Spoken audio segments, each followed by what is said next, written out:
Hey everybody, how's it going? It is a lovely Wednesday evening. I hope you're all having a fantastic day. I'm not bringing up a webcam or anything like that because we're not actually. No, I can do it because I feel like I'm kind of more fit today. But we will be doing more of. Maybe just this a little bit. We will be doing more of the feedback quest. So we're going to be continuing on with our big list of game demos and prototypes and just giving playing through them and giving feedback. We were in the middle of a murder mystery visual novel by the name of Bildungsroman, and we are going to go straight back into that today. So let's just get that all nice and booted up and switch over to it.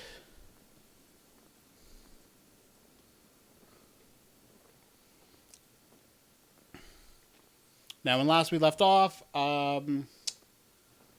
the professor, the air professor, has been murdered, and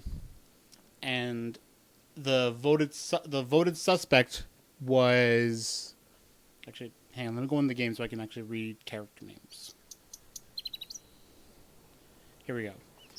It was Cecil, this fellow. Another suspect was.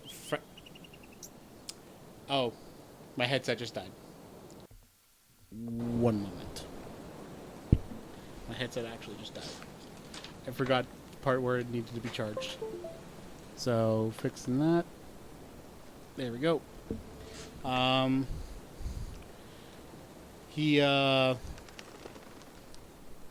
was now he was originally locked into this special chalet, but they're now putting Cecil in there, and Amelia's also going to be locked in there overnight in case, to see if anybody else gets murdered. And there's all this story about some old cult that was part of this place. I do not remember. I only remember two voices. I'm just not going to do any of them. I'm just not going to do any of the voices I did because that was terrible, and I don't want to do it again. I know you are still a novice, but please, you need to start swallowing your pride and start asking others for help. I was trying to ignore you for the past 3 days, but Anastasia started pestering me about you. She would demonstrate for you, if not for her worsening condition. For the first couple minutes of the resting period, she attempted to give me the correct lesson. First, you need to spread the 2 blankets, not one, like I just see you did, over the frame of the chair with the longer, thinner piece dangling off at the foot of the frame. Then you lie down on it. And what? Did you forget to wear a coat? I know you will wrap yourself with more layers, but please wear a coat if it's cold outside. You could take the coat off later once you feel hot. Okay, then you start wrapping the top comforter around you, flinging it all the way up to under your armpits like what I'm doing. This would make it easier for you to tuck your feet easily as you sit up. No, sit up. Augustine, I said sit up. Hey, are you listening to me? Sit up. As she gave her lesson, she started to realize how unsure she was of her own directions. It seemed like you were ignoring her. In the end, she decided the best we could do for now was to have me figure out the rest of the steps. She told me to go ask Princess Anastasia Constantina for lessons, but only after she gets better. After all, Princess Anastasia Constantina was the true veteran, who stayed for about half a decade so far, not Amelia, who stayed for about half that time. After the last morning resting period, I came down to the cafeteria. Little Frederick was preparing the lunch with Sister Justine. Over at the other table, things seemed to have gone back to normal. Princess Anastasia Constantina was flipping page after page of Cecil's manuscript. Cecil, with a mildly offended yet nodding face, sat there and took her barrage of comments. Amelia was also there, smiling. I couldn't tell if she was enjoying Princess Anastasia Constantina's comments or Cecil's pain. Meanwhile, at our table, things also went back to normal. Joseph was fixated on repairing little Frederick's toy train with the new parts. Celine, meanwhile, was rambling on and on, her words slipping into my right ear and out the other. So, as I was saying, the intelligentsia held to this worry that once commoners have the time and disposable income to fish blue marlins in Bermuda and hunt lions in Africa, everything that we've ever lived for in our small bubble would have its head knocked in. And so, through my natural act of rebellion, I went out of my way to prove those bastards wrong. I went out there to confirm those fairy tales and ended up not just proving all the myths right, but also adding to them even more awesome stories nobody ever thought of but can still believe. That's the awesome part about being a journalist. And, hey, are you guys even listening? Augustine? Joseph? Hello? Ah! The train wheel bounced on the table as it rolled towards me. I scooped it up. Hey, thanks, Augustine. I attempted to roll the wheel back to Joseph. Ah! The wheel instead swerved to a different end of the table. Joseph nearly missed scooping it up. He quickly attached the piece to the train and went back to work. But his concentration made me wonder. Why was he so focused on fixing little Frederick's toy train anyway? You know, Joseph, I see you were a really good friend with Frederick. Joseph shrugged. It's no big deal. It's not as if my friendship with him is anything short of normal. I don't think any of my childhood friends went the extra mile of fixing my toys, unlike what you are doing. It's not like that, Augustine. I just like fixing his train because I was the one who made it. Ah, I've got it. Celine pointed her finger at Joseph. So it's not even little Frederick's train set, it's yours. No wonder you put so much love and care into it. Joseph? With a slight twitch to his face, Joseph's eyes blinked away from the toy and towards Celine. It's only little Frederick's train set. Not mine. Not anyone else's. Just Frederick's. And because I respect little Frederick's property, that means everybody else should too. Nobody but little Frederick and I can touch it. Got that, Augustine? Got that, Celine? My God, that guy went crazy. Celine and I removed our hands from the table and backed away. Okay. It's only little Frederick's train set. I get it. I won't argue against that. Silence. Joseph picked up the screwdriver and went back to fixing the train, ignoring us. I then made an attempt to apologize to him. He shook his head, rejecting my words. What had gotten into you, Joseph? Just then, the door to the kitchen creaked open. Little Frederick was pushing the cart full of soup as his eyes begged for guidance from Sister Justine. It's called split pea soup, little Frederick. Little Frederick then turned to everybody with his major announcement. I am here! Little Frederick is here! Spleen pit soup! Little Frederick then finished handing out today's lunch to all the patients. As he returned to his seat, he reached for the toy train. But Joseph slapped little Frederick's arm away. I haven't finished fixing it yet. Little Frederick, in response to Joseph's outburst, puffed his cheeks and glared at his soup.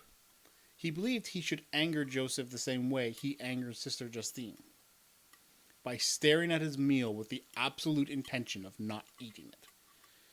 You know, little Frederick, you did a fantastic job on cooking what you call this spleen pit soup. I really appreciate what you've made. Thank you. Hey! The little Frederick, as a thank you to Celine's comments, brought the bowl to his face and loudly slurped his meal. Aww.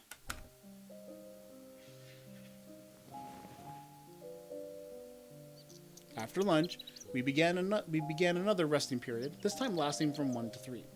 Since I didn't want to accidentally freeze myself to death sleeping on the balcony, I decided to sleep in my room with the balcony doors open. That way, Sister Justine wouldn't have to barge in and calmly reprimand me and complain that I wasn't getting enough air. Halfway through my nap, I woke up and realized I need to use the toilet.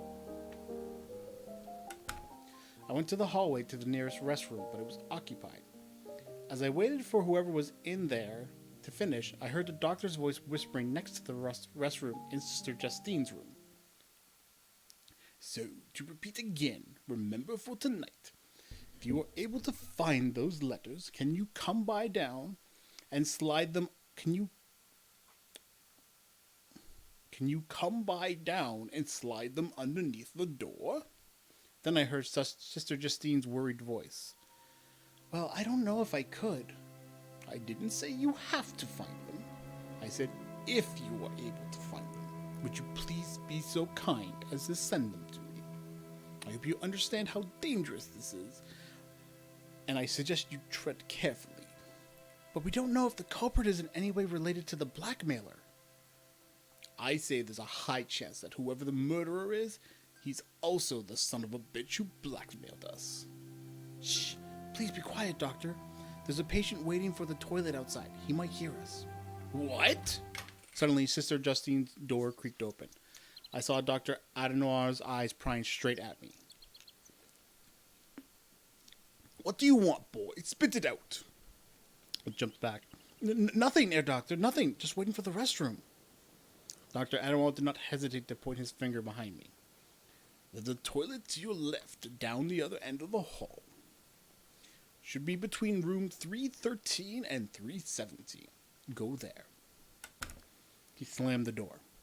I then went to the other toilet, wondering what that was all about. Alright, so now we're learning that somebody had blackmailed the place in some way. Making some adjustments to sound, don't mind me. As I started getting up from my nap, I heard Sister Justine knock on my door.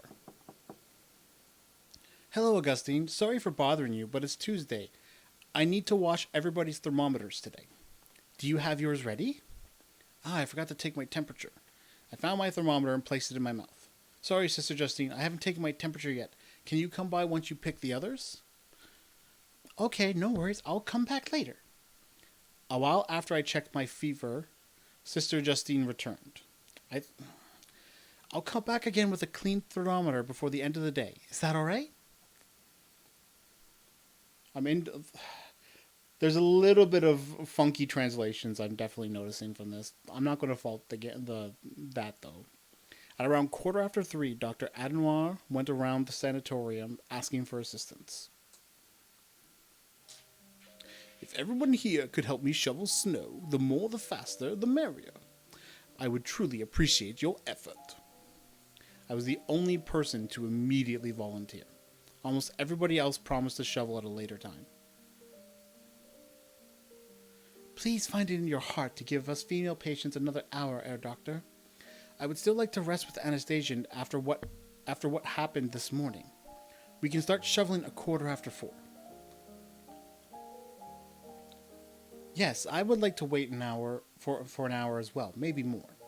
I think little Frederick and I also need more rest. I second that as well. I'm concerned with little Frederick. Oh.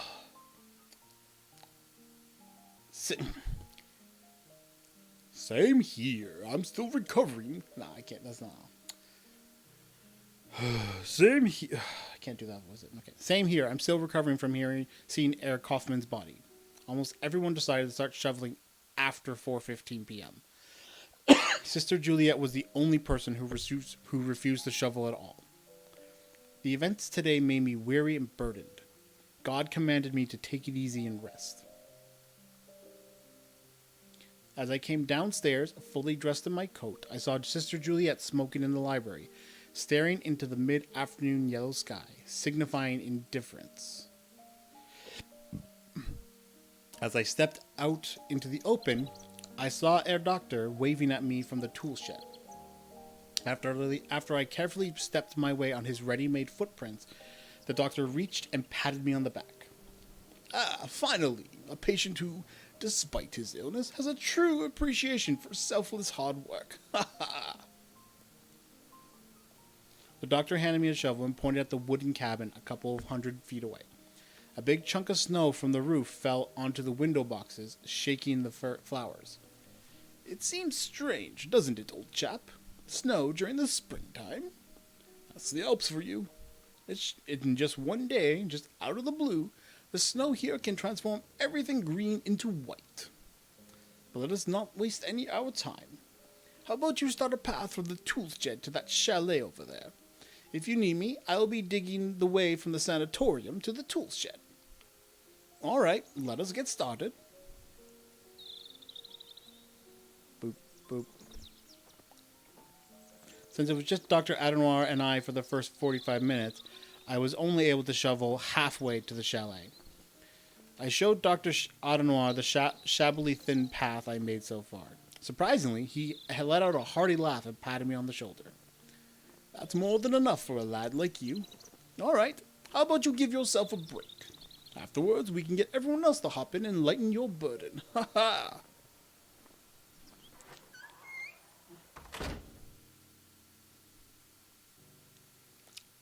We made our way back into the sanatorium to warm ourselves up.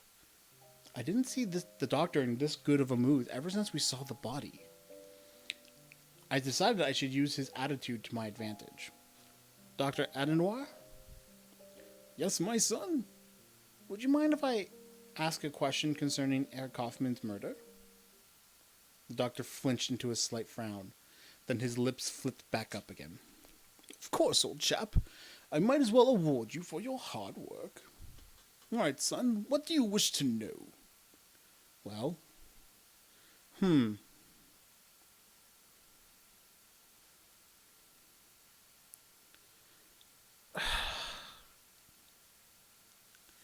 No, because the blackmailer, if I ask about the blackmailer, then that clearly identifies that I heard what he was talking about.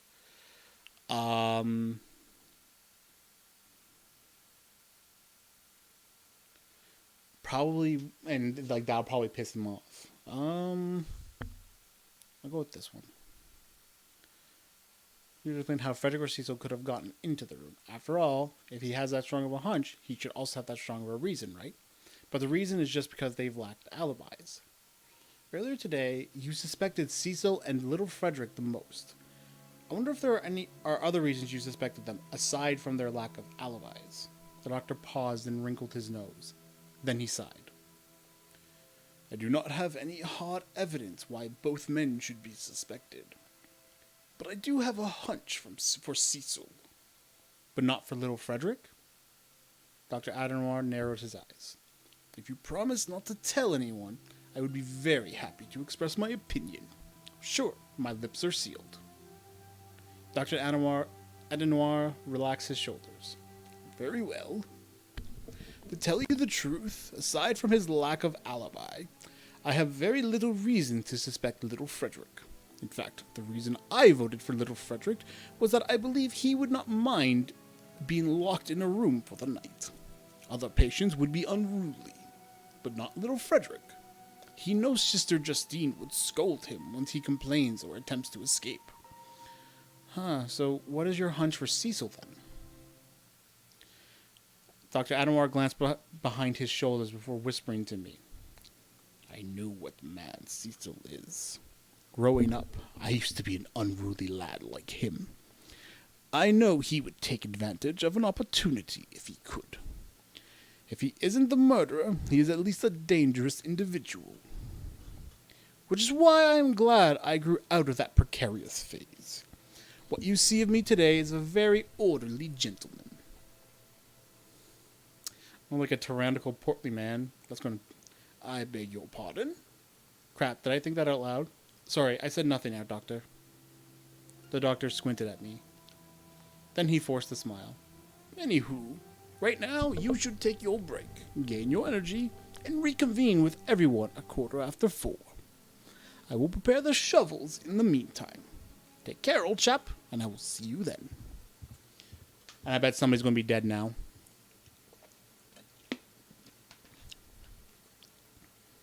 Dr. Adenoir left to fetch more shovels from the tool shed. I threw myself on a couch in the lobby. Dr. Adenoir as Cecil, huh? I couldn't imagine a revolutionary growing into such a conformist. After I pondered that paradox for a while, I got up and fetched everyone else. It was not until 4:15 that more people started helping us. Once Cecil and I finally dug out a path to the chalet, Sister Justine started bringing new sheets, cleaning supplies, and canned food from the sanatorium to the chalet.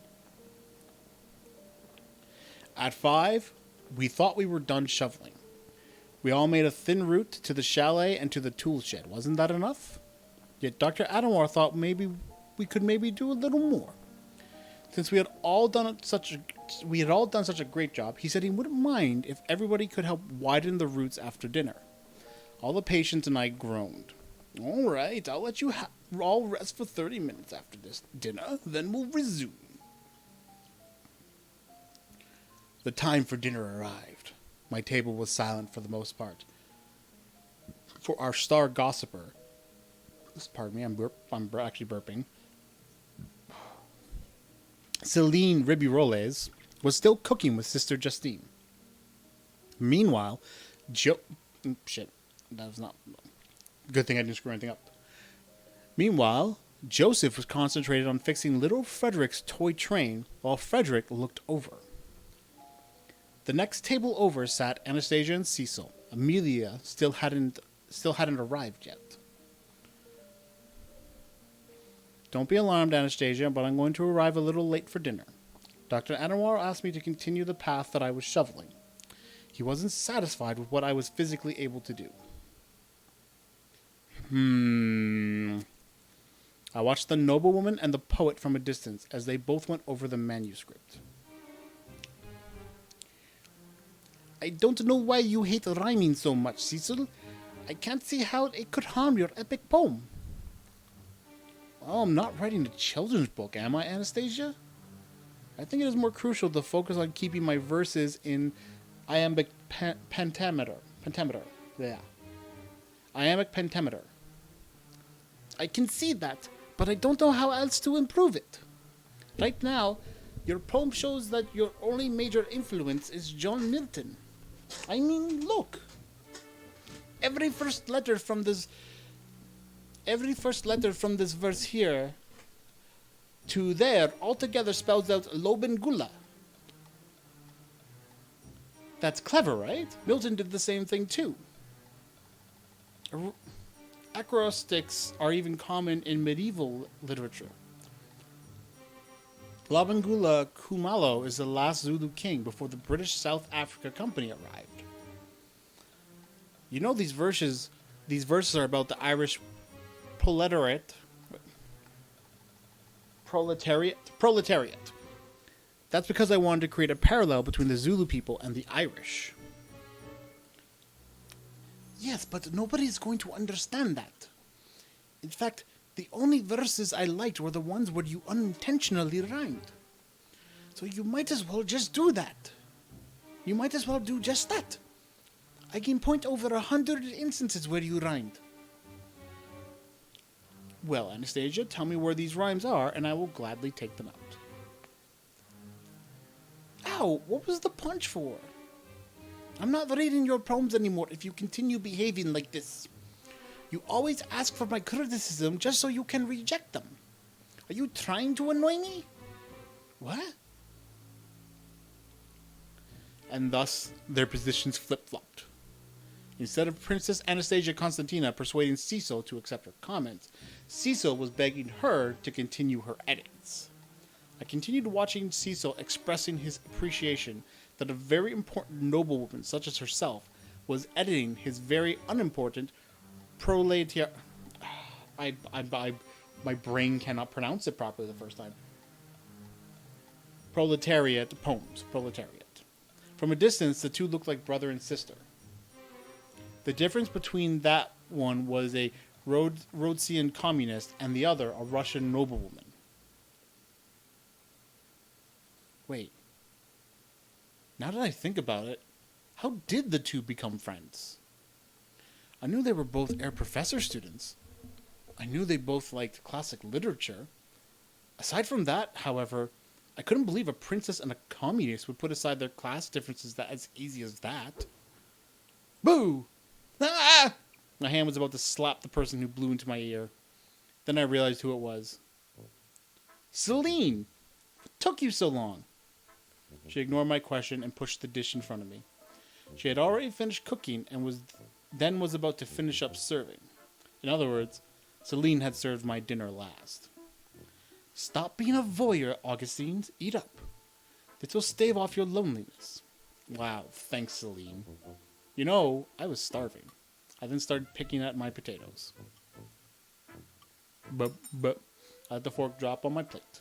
Wait a minute. What do you mean by me being a voyeur?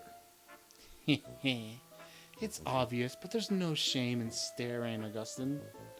After all, we're all sick here. Shouldn't be that harmful if one patient stares at another just because they are both unwell. You think Princess Anastasia Constantina and I are unwell? Yes, but in varying degrees. As for who the top two sickest patients here are, that would be Anastasia and Cecil. In fact, I might as well argue that they are both equally sick.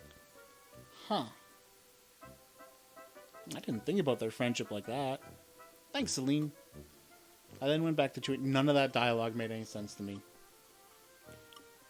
Wait a minute. Augustine, you believe the fact that they are friends is ironic, right?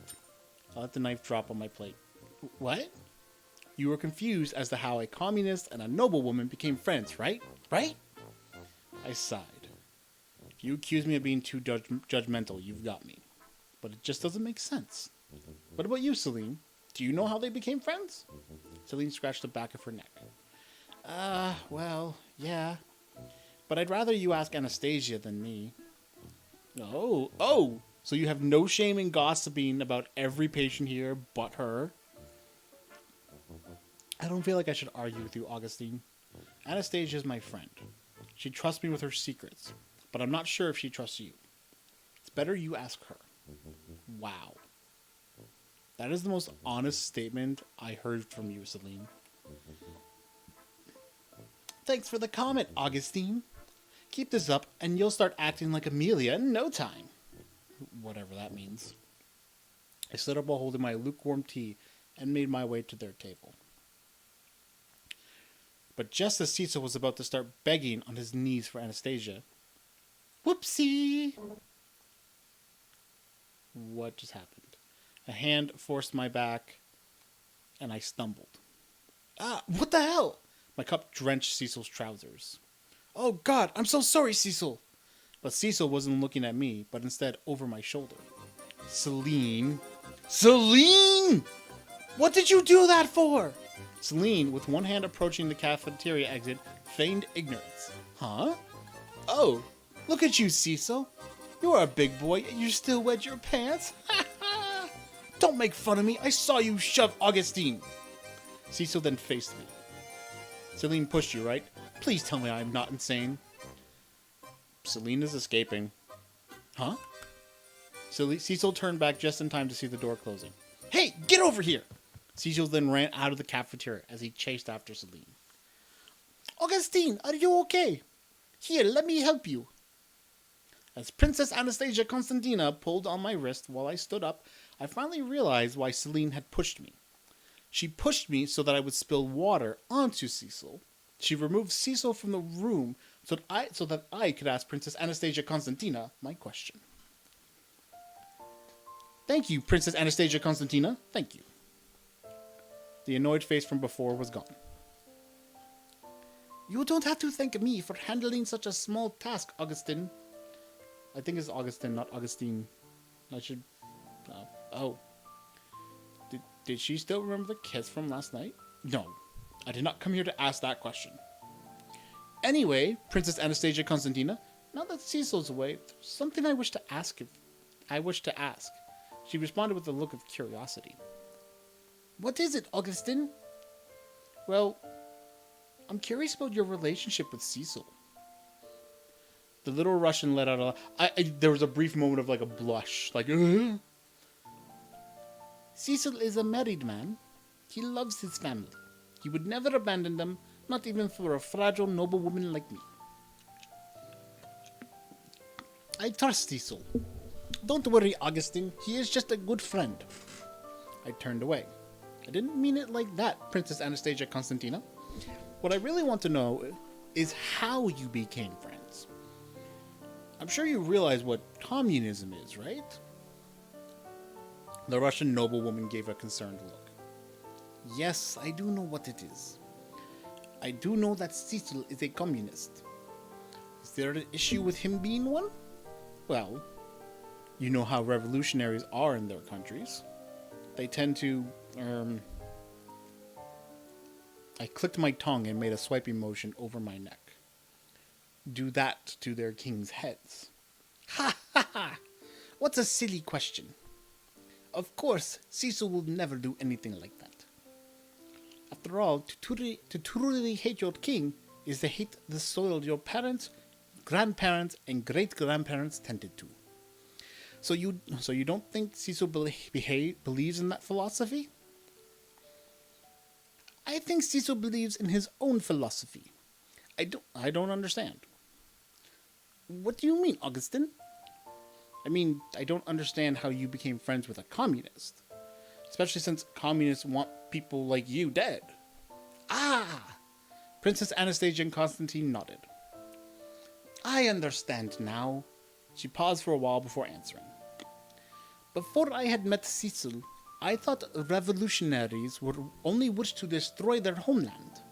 But after I met him, I realized how false my fears were. As for Cecil, he only wishes to save his land. To me, nobility is never about glamour or power. Nobility is instead about tending your fatherland's soil, regardless of who is in power.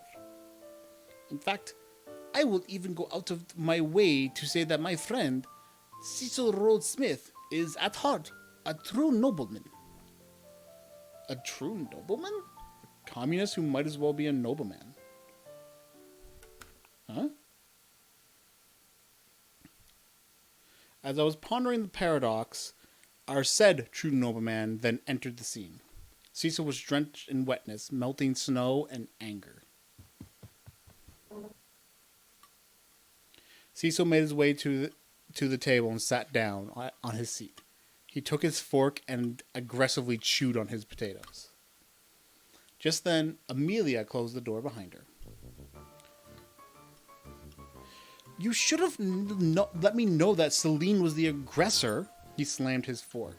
I was trying to show you that this whole time. How can I trust you? You were chasing after Celine. You were about to pounce on her. And she called for my help. Please. When was Celine ever in need of help? Nobody here ever thinks about me. I never get to have my say of things. The door closed again. This time, it was Celine. Anastasia faced both of them. What happened, Emilia? What happened, Celine? Why can't you two get along with Cecil? Where did the magic of this sanatorium disappear to? Princess Anastasia Constantina's concern was enough to calm Cecil down. There. Don't worry, Anastasia. In the end, nobody got hurt. I mean, just look at me. I am drenched. I almost died, yet I made it out alive. And your friends did too. Even though Amelia nearly shot my head off, the truth is there was nothing to worry about. Just then, Celine and Amelia glanced at each other in bewilderment. They then faced Cecil. Cecil? There should be no reason for you to word the incident like that. It was just a snowball fight. Yeah, no need to ham it up, Pinocchio. Cecil sighed and let out a groan. Come on, I was trying to cheer Anastasia up. Why can't you bourgeois just be normal? The little noblewoman's face lightened up. The three girls and Cecil were soon able to laugh it off. Dinner ended on a cheerful note. Both the noblewoman and the poet looked as if they have almost forgotten their mentor's murder. Hey, sorry about my outburst, Augustin. And my apologies for making you worry, Anastasia. That really isn't who I am. Hope both of you understand that. That's okay, Cecil. I forgive you. But are you sure you will be okay staying in the chalet? I'm pretty sure I will be fine. For your sake, Anastasia, I will try to protect Amelia, even if something happens during the night. I rested for 30 minutes in my room. Since the time was so short, I didn't bother going to sleep, and instead dove back into the book which I read consecutively for the past 20 days. Because of the murder, I almost forgot to read this book today.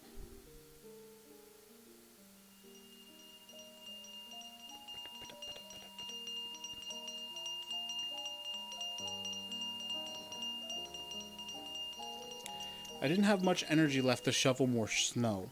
With support from Princess Anastasia Constantina, I convinced Dr. Adenoir to let both of our weary souls leave early and prepare to rest for the night. With a slight fatherly disappointment, he finally agreed and then shouted at everyone else to work harder. Wow. Amelia and Cecil did not come back to the sanatorium. They did not leave a goodbye. After they finished shoveling, they moved directly to the chalet. Sister Justine then locked the chalet from the outside. I hope both of you will take great care of Anastasia when I'm gone.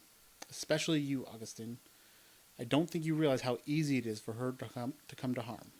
For harm to come to her. What did Amelia mean when she said it would be easy for harm to come to her? In fact, why wasn't she mad at me for receiving Princess Anastasia Constantina's kiss yesterday? Was Amelia aware of the kiss? Was the princess aware of the kiss? I sat up from my bed. What was I doing? The time was around 7:30. I still had about 1.5 hours left before bedtime. I had time to do anything else but think. I left my room and knocked on Princess Anastasia Constantina's door. Come on in. Princess Anastasia Constantina von Lemke was in bed, already prepared to sleep. She was in the middle of reading Cecil's manuscript. She gave me a relaxed smile. Hello, Augustine. It's good to see you again. Thank you for convincing Dr. Adenoir to letting me rest early. Thanks, but I was mostly thinking about myself. Oh, don't say that. Soon you'll be able to adjust to the sanatorium. It just takes time. Anyway, I'm sorry I don't have enough strength today. I can teach you how to wrap your blankets some other time. Thanks, but I'm not here for that. I just want to discuss about last night, specifically the party.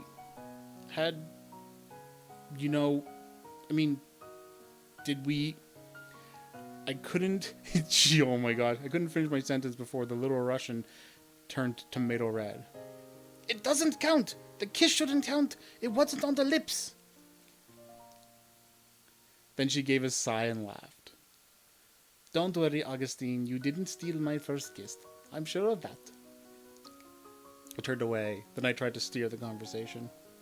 Honestly, even after what you told me, I'm still not sure what really happened last night. I don't think any of us was sure of last night. Heck, since I couldn't remember, maybe it was I who had killed Herr Professor Kaufman last night. I shouldn't have laughed at my joke. Oh my god, please forgive me, Princess Anastasia Constantina. But she was already in the middle of laughing it off.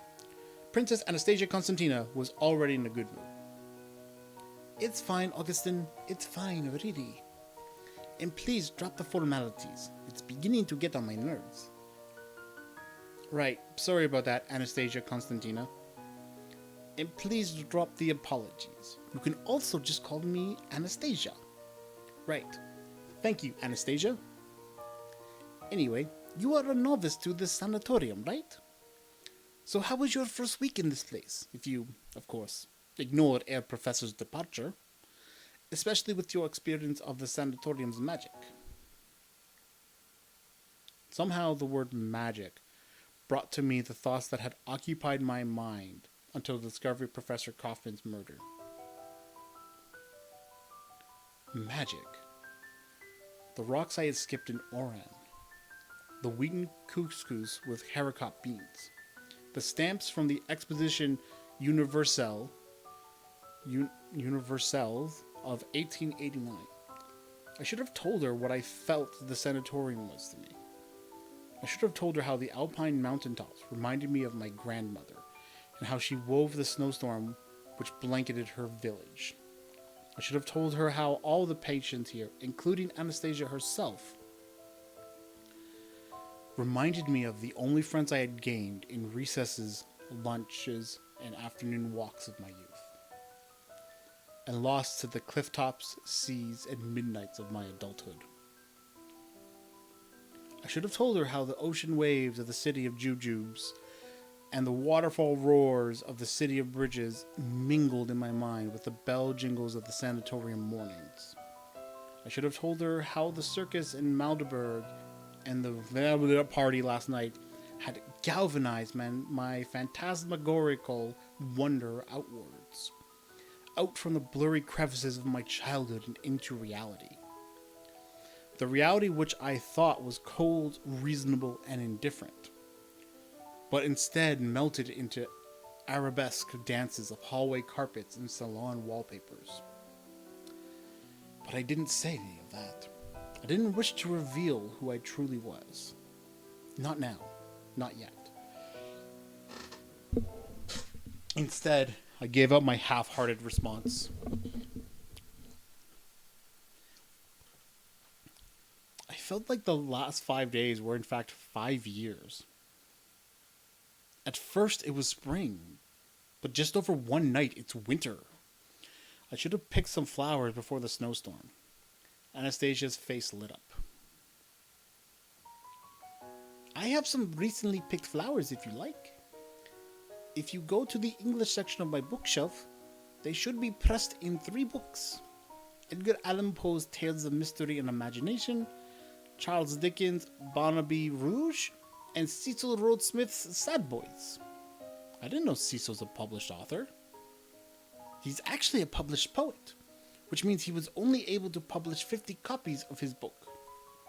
He gifted one of his copies to me. I don't think he would like the fact you use his gift to press flowers. No, I think he would love the idea. I pressed spring snowflakes and forget-me-nots between his poems about spring snow and old-age pensioners. Well, Anastasia, I think you are more of a poet than him. I hardly think so. The golden age of Russian poetry is dead and gone. Had I been born in Pushkin's time, I would have called myself a poet, albeit a mediocre one. But I do love my home in Russia. I wish His Imperial Majesty could forgive my family. I genuinely wish I could go back, but...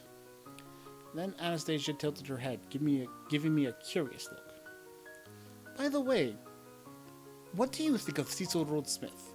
Do you think he's weird? Because I was curious of Cecil's friendship with Anastasia, was she asking me if I believe Cecil was the culprit?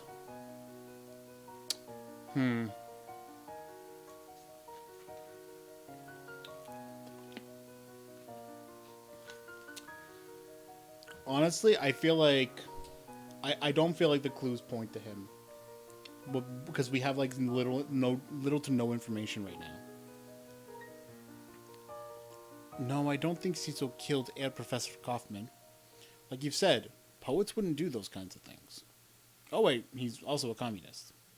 But in all honesty, if he's a real communist, I don't think he would kill Herr Professor Kaufman like that. Anastasia was intrigued. What do you mean? I mean, I don't think any communist would kill in a stealthy manner. I think if a communist were to kill, they would advertise their killing to the world, to make a statement, like a madman or a martyr. Anastasia then laughed at that image.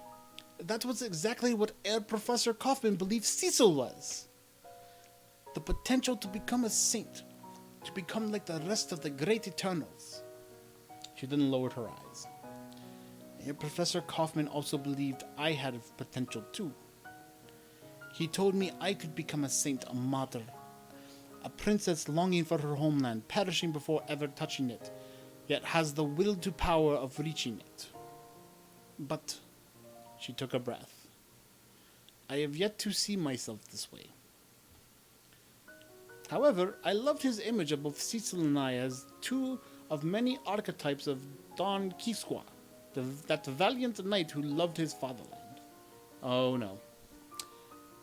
I did not think she had actually read Don Quixote. I don't even know how to pronounce it. Should I have said it? She seems so passionate. No, it was good. It was good I didn't say it. I finally decided to keep quiet. You seem to miss a professor a lot. Was he very close to you? Stupid question. She calmed down. He was like a father figure to me. Meanwhile, my real father is not here. Oh no, I'm sorry to hear that. No, that's not what I meant. What I mean. My real father could never be here when I really needed him. My father is in Carbon. Where is that? In China. In where? You haven't heard? There's a Russian community in China. Our son, Nicholas II, established a settlement there. Papa's one of the city's main architectural engineers. And his wife? I mean, your mother? Oh, my mother is not here. You mean she's also in Carbon? No, she's dead. Oh no, I'm sorry to hear that. Please do not ever feel sorry for her. I don't feel much sorrow for her anyways. My mother, she was responsible for my illness. Silence. She dug her body deeper beneath her quilt, her face buried into her pillow. Just then, there came a knock at the door. Come on in. It was Frederick Waldenstein. Anastasia? Princess Anastasia Constantina. Princess Anastasia and Constantina? Sister Justine and Sister Juliet are busy. Mama told me I should ask somebody else when people are busy. Anastasia, can I have a bedtime story? What story? I don't know. Can I have that story? He pointed to a book on the English section of the bookshelf with a blue spine and faded gold birds and letters. I could only see it was written by Francis Hodgson Burnett. Okay, but you must first express your words properly. So, promise me that whenever you want a bedtime story from me, repeat what I'm going to say. I promise. Princess Anastasia Constantina. Princess Anastasia Constantina. Constantina. May you please read me a bedtime story? May you please read me a bedtime story? No, you should say it like this. May you please read me a bedtime story? May you please read me a bedtime story? Okay, now try saying the whole phrase. Okay, Princess Anastasia Constantina, may you please read me a bedtime story? Thank you. And I don't mind reading to you. Let me grab my book, and you could wait in your room. Anastasia went to her shelf and grabbed the English children's book with the blue cover. My apologies, Augustine, and thank you for talking with me. I hope you could adjust to the sanatorium, if not sooner than later. Good night. After that, she left through the hallway door. I then left through the balcony door. I passed by Amelia's room, which didn't have any lights on. I hope Amelia and Cecil were doing okay.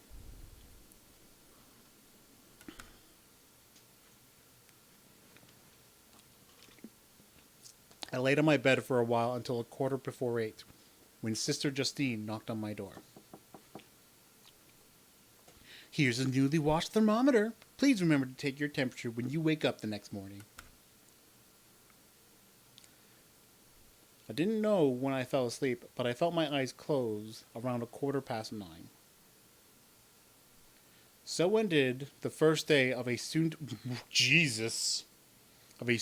string of murders. Welp. May 2nd, 1906.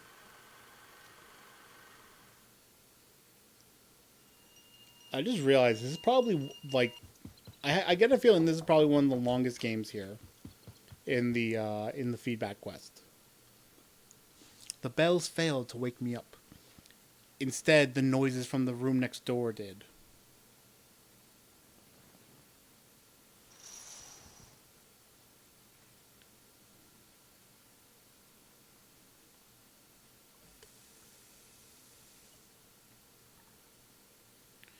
I arose from my bed, forced the thermometer in my mouth, slid open my curtains, brushed my teeth, and washed my face. I then heard more footsteps in the hallway. What was it with all the noise? What was happening? My prediction is Anastasia's dead. Curious, I stepped out into the hallway. Get out of the way! And I pushed myself to the wall, dodging Sister Juliet's path. She was coming from the direction of the room next door. I then saw Joseph, Cecil, and Amelia passing by me, rushing into the room. I quickly followed, joining them. What we all saw confirmed Dr. Adenoir's suspicions. Yes. It is going to be the princess. Professor Leon Kaufman's death had escalated to a serial murder. Sister Juliet later told everyone the incident from her and her sister's point of view. Every morning, all the patients were supposed to take their temperatures before getting out of bed. This morning, Sister Justine asked if Sister Juliet could unlock the chalet door to let Cecil and Amelia back into the sanatorium, so as to let them prepare their day in their original rooms. While Sister Justine was ringing the bell and peering through each door's window, she noticed one of the patients, little Frederick, was grasping his hands at his throat. He was choked. Frederick's dead? Sister Justine unlocked the door and attempted emergency care. Sister Juliet heard the commotion from across the hall and ran with both Cecil and Amelia trailing behind her. Joseph, while stepping out of his room, ran over as well. Sister Justine then commanded Sister Juliet to go fetch Dr. Adenoir as fast as possible. But it was too late. As I glanced over Amelia's shoulders and at the bed, I jumped back. His eyes were wide open, the frozen expression on his lips showing surprise, but mostly pain and confusion. Despite his transformed face, all of us still recognized the giant. Little Frederick Waldenstein died without knowing much of what happened. Joseph capped his mouth and ran to the sink. Sister Justine then held little Frederick's hand and muttered a prayer. She closed little Frederick's eyes and covered his face with his quilt. Her breathing was shaky. Little Frederick was Sister Justine's and Joseph's best friend. It was natural for these two to be the most upset. Wow, the smell of almonds lingered in the air. He was poisoned. It should have been poison. She picked Frederick's thermometer up with her gloves. Frederick's thermometer was most likely poisoned. Oh! Anastasia and Celine then rushed in. They didn't see his face, yet it was obvious they were upset that his death became a serial murder. All the remaining patients and nurses were here. But only the patients and nurses. Sister Juliet burst into the room. She wiped away her sweat. I couldn't find Dr. Adenoir anywhere. He wasn't in his bedroom, nor was he in his office. Sister Justine stood up. I believe I know where Dr. Adenoir is. With a self-possessed attitude, Sister Justine then made her way through the hallway.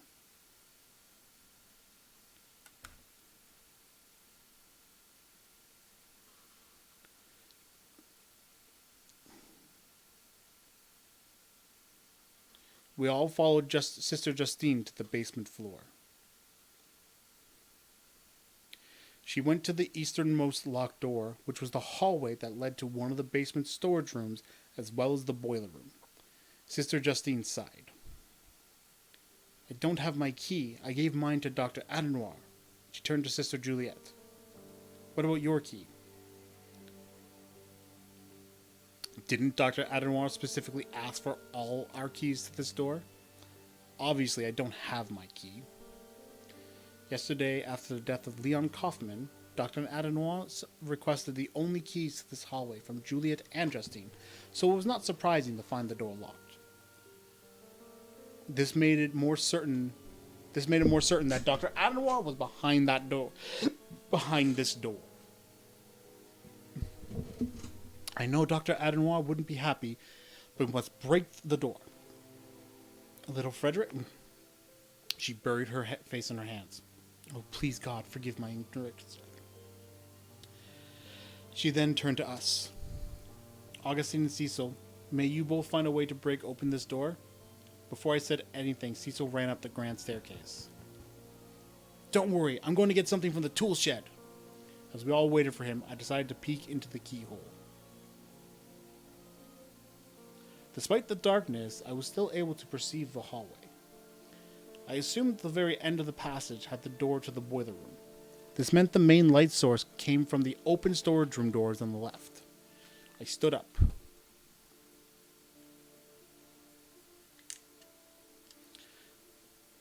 I don't see Dr. Adenoir. I think he is in the storage room, if not, maybe the boiler room. I turned to everybody. Cecil's getting something from the tool shed, right?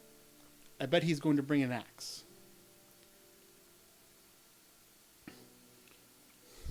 Come on, Augustine. It wouldn't be a bet if we all agree on it.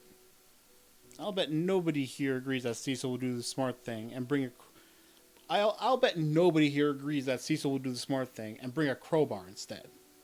Cecil was still in the mood to crack a joke. To nobody's disappointment or amusement, Cecil brought an axe. Cecil swung the axe again and again at the door. Instead of aiming for the doorknob like what little Frederick did, I told him to aim for where I think the door hinges were. After a couple more swings, the axe dug out and broke the door hinges. Sister Justine led the way as we all filed through the unlocked hallway and into the storage room. The light bulbs flickered the window light shadows away, materializing the shelves full of medical records and equipment.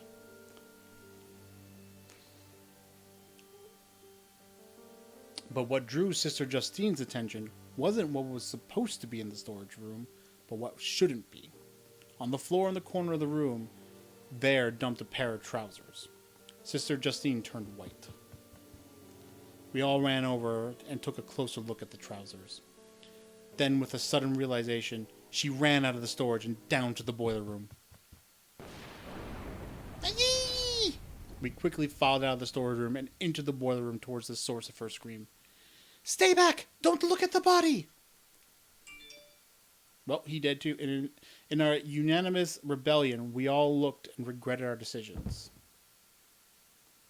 One glance was all it took for Anastasia to faint, and for Amelia and Celine to avert their eyes and scramble out of the room as Celine carried the little Russian on her back. Ooh. As for Cecil, Joseph, and I, well, we couldn't help but stare. He was sitting on a rusted garden chair, his body supported by the backrest, his face towards the fiery furnace. From behind, he looked as if he was enjoying a campfire. Correction. He looked as if he was very much enjoying the fire. Oh my god. His right hand was down in his drawers, grasping his crotch. Obviously, his legs lacked trousers. As we approached the body, we finally saw his face. Dried blood over his mustache, mouth, and chin. He was bleeding from his nose. Then we saw his neck.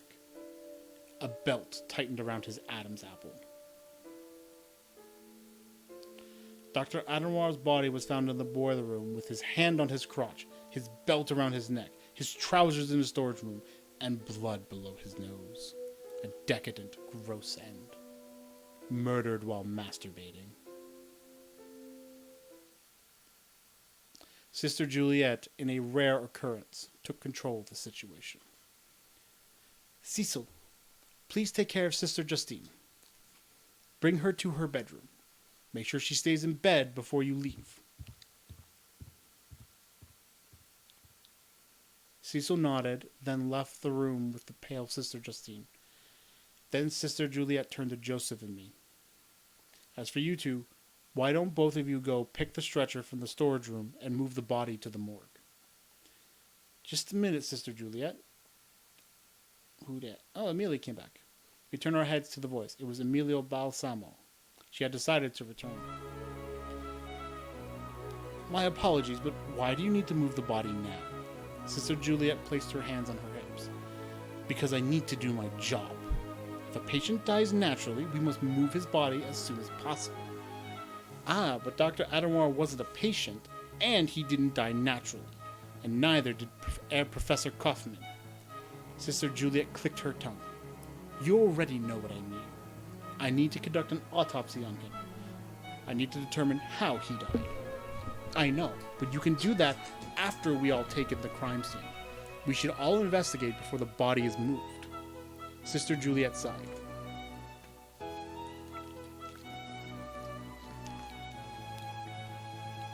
I'm just following what Dr. Adenoir would have asked me to do, but since he's dead, I guess it shouldn't be my problem anymore. Cecil and Celine returned to the boiler room. Sister Juliet took a breath, faced all of us, and continued. Sister Justine will stop preparing your meals from now on. I will instead be the main cook. Meanwhile, the patient's cooking schedule still stands. Celine is supposed to cook breakfast today. So if you can hear me, Celine, don't forget to come by the kitchen soon to help me make breakfast. As for you, I'm going to take my smoke break at the library. You have 30 minutes to investigate and move the bodies to the morgue. Goodbye. Interesting. Sister Juliet then left the room.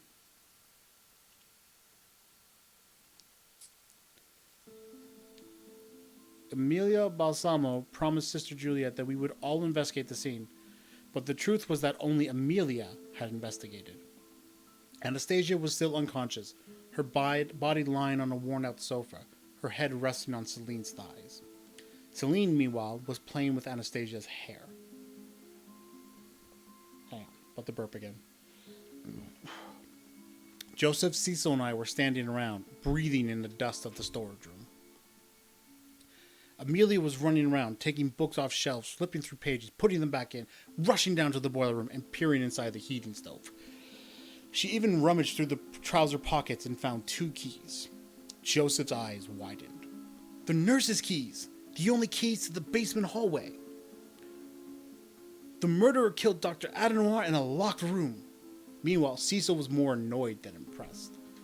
Hey, what's the deal with you? Why are you the only one investigating? That seems suspicious. Maybe you are ruining the crime scene. Amelia stood up and blinked. I didn't say I should be the only one conducting the main investigation. Feel free to investigate yourselves. Well, if that's the case, why are you still the only one investigating? Maybe it's because I'm the only one who has an inkling as to what happened. Do you? Cecil went silent for a while. Not really. I can't make heads or tails of it. Was Dr. Adenoir really killed by the murderer? Or was it by something else? Amelia paused her rummaging. What do you mean? I mean, was it possible for Dr. Adenoir's death to be an accident? Amelia tilted her head and grinned. What makes you say that? Cecil scratched the back of his ears. Well, go on. Well, he touched his penis and, he... Celine rolled her eyes, closed Anastasia's ears, and finished Cecil's statement. Let me guess. You believe Adenoir ruptured a brain vessel during his autoerotic asphyxiation, right? Cecil was embarrassed, but he nodded in confirmation. Yes, that was what I immediately thought too. Amelia smiled. Same here. That was one of my initial suspicions as well. In fact, why don't you go down there and confirm it yourself? Huh? I am asking if you can go down and check the doctor's body for a moment. See if the thing was, in fact, enlarged. What? But what for? You believe Dr. Adenoir's death was an accident, right? Go check if you are right. Also, I have a couple of theories as to what happened, and depending on whether his thing was enlarged or not, I could start shooting some of my ideas down. Well, if you really wanted to know, Amelia, why don't you? Cecil paused. I assumed he realized he was telling an unmarried young lady to touch the penis of a dead, middle-aged man. Never mind. I now understand why you are asking me. Amelia nodded in agreement. Thank you for your understanding. If you are such a prude despite your atheism, somebody else can do it. I can even let you nominate who to check the body. Cecil chuckled. Thank you, Amelia. I was just trying to be safe. I don't want to come back home and find myself in jail and divorced just because somebody here has eyewitness testimony of me being a sexual deviant. As he was saying this, his eyes fell onto Celine. I'm sorry, but we can't. I prefer shorter guys anyway. Despite my jokes, I am also married. Cecil turned away. No, that is not what I meant. Why do you have to make it so hard?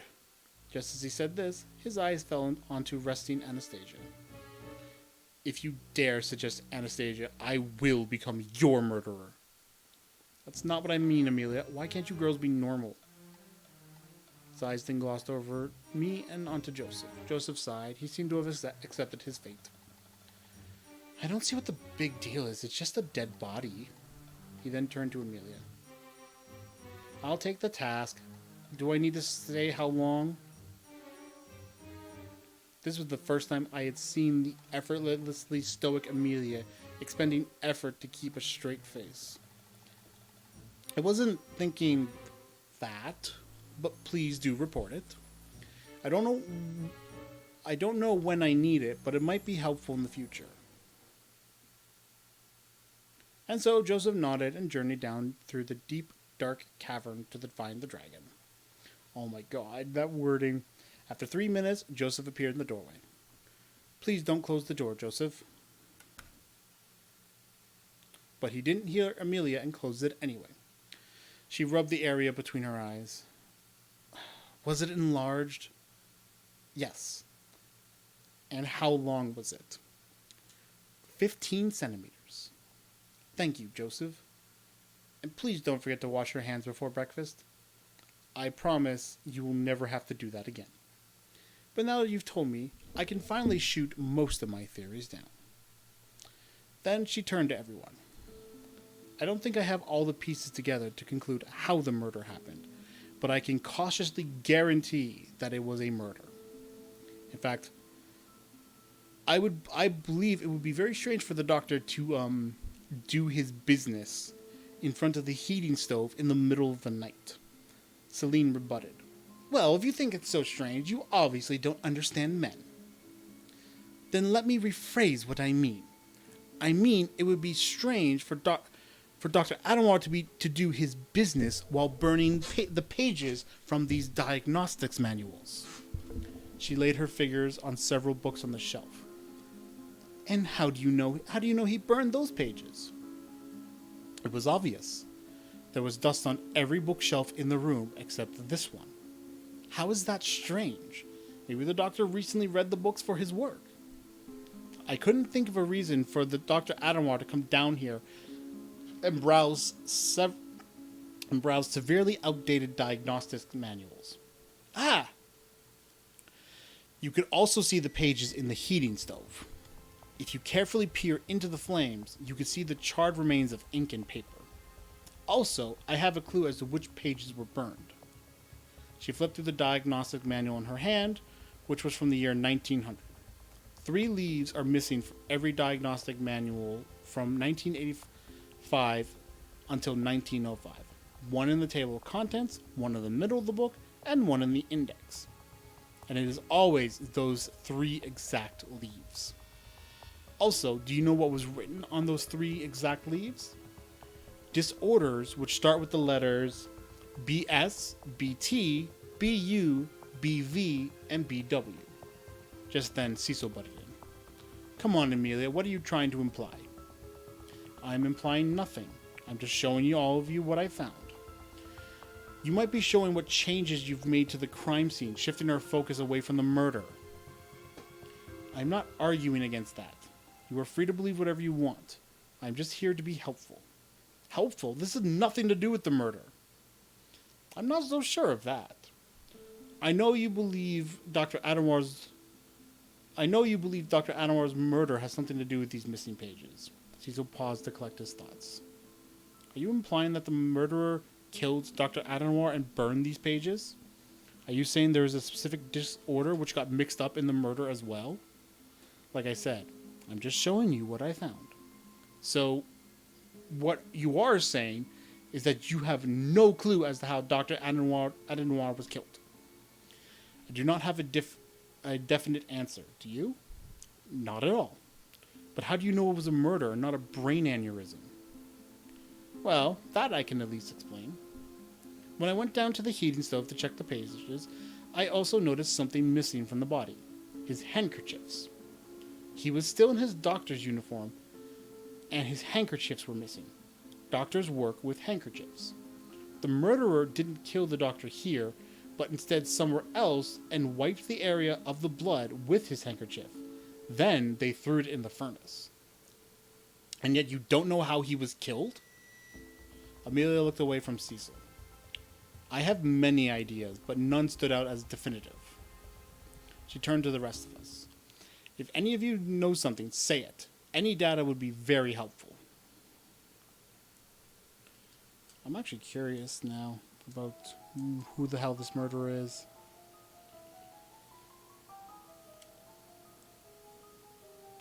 Did she suspect that I have some information? On the previous day, I had eavesdropped on the conversation between Dr. Adenoir and Sister Justine. So, to repeat again, remember for tonight, if you are able to find those letters, can you come by down and slide them underneath the door? What letters were they? Were the letters related to the missing pages of the diagnostics manuals? When Dr. Adenoir said, remember for tonight, did he mean he would be in the basement for most of the night? And what was he burning in the basement? Perhaps he was burning the letters Sister Justine had brought down. Did Sister Justine play a key part in the murder? After all, Sister Justine suspected the doctor was in the basement this morning. But what about the person who was in the toilet the previous day? Did that person also eavesdrop as well? And if so, I looked at everybody around me. That person could have been any of us here. Why were they silent? If someone here heard the same words I did, they should have been speaking up, shouldn't they? Maybe they were silent so as to not give attention to the murderer. Crap. Should I tell Amelia the clue I have of Dr. Adenoir's death, or should I wait for later to say it?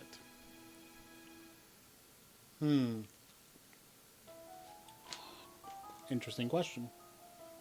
I think, I don't see the point in... I decided to say it. She needed to know. It might be related to the burnt pages in the furnace.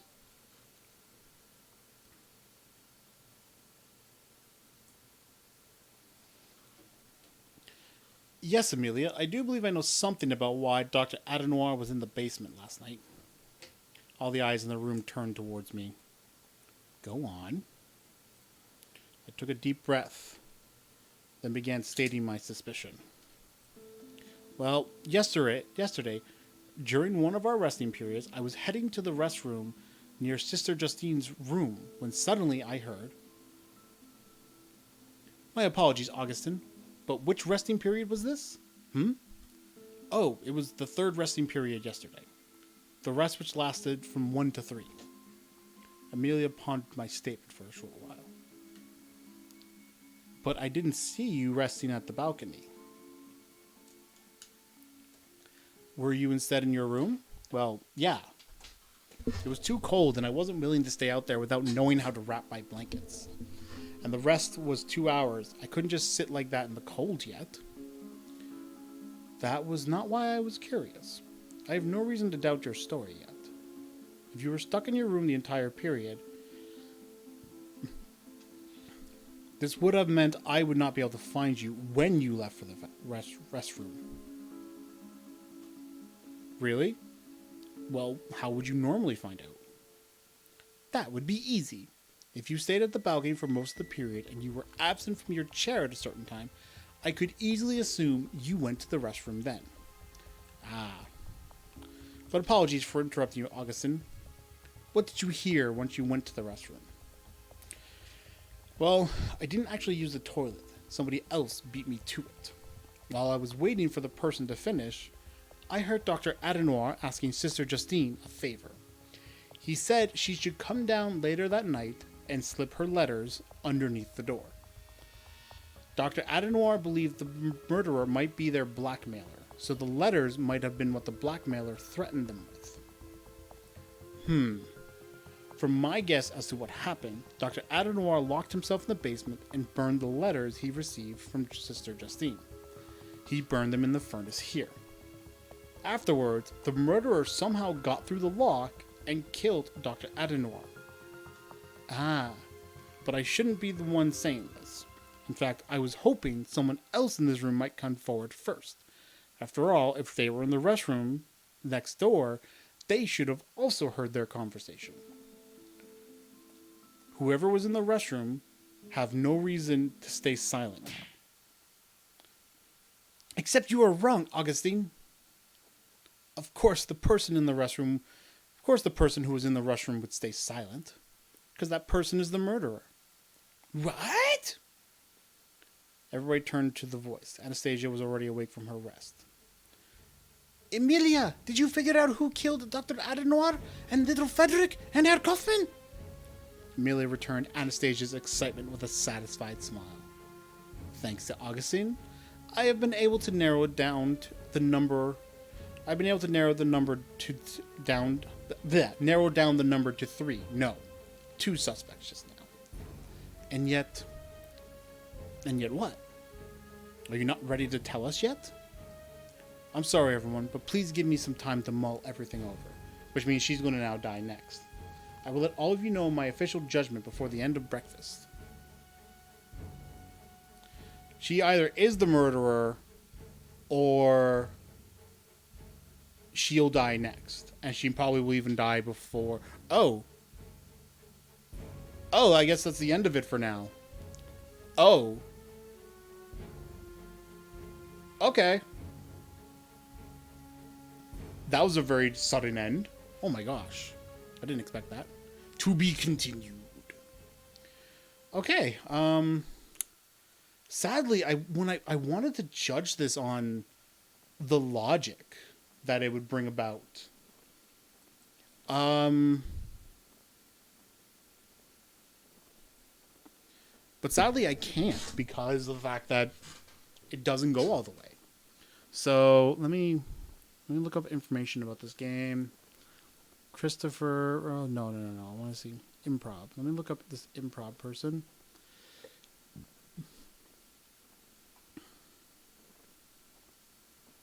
I want to get an idea of... I'm curious where they're from, because obviously, like, you can tell from the names and the writing, the setting. It's clearly based in Europe, before World War I, back when Russia still had a royal family, right? But it's not based in Russia. It's based somewhere. It is based in Europe, and I just don't know where.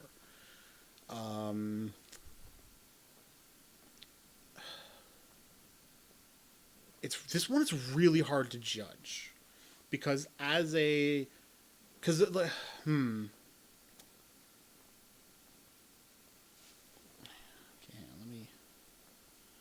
let me do this. I'm going to go back to my save here.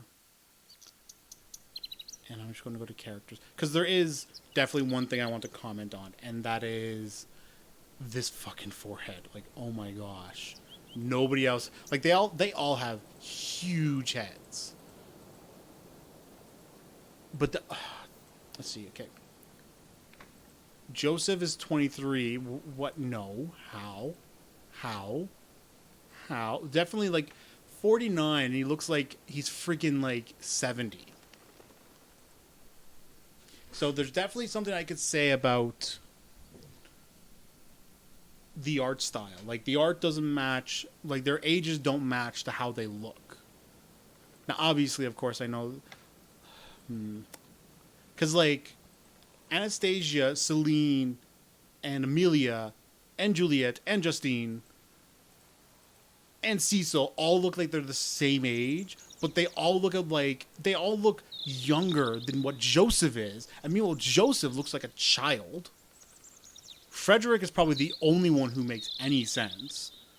And then Adenauer looks so old. A sanatorium doctor from Hungary.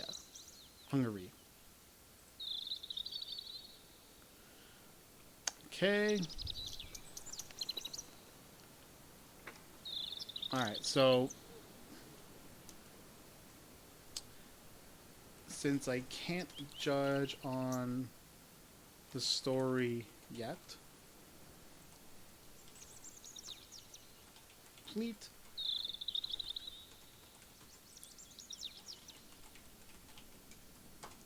Certain.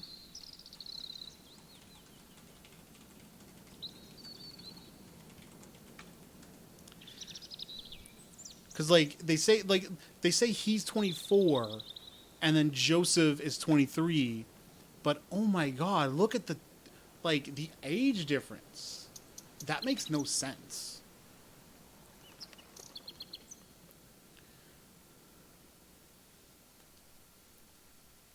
Okay, so him look like a child.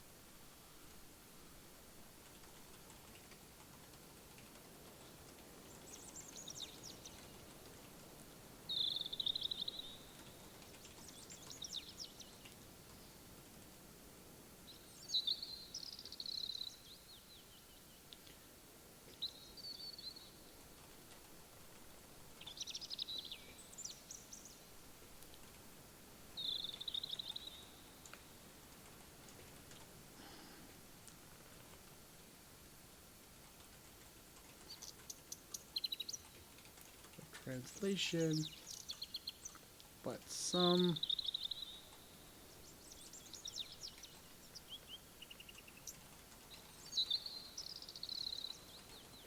Okay, let me read here.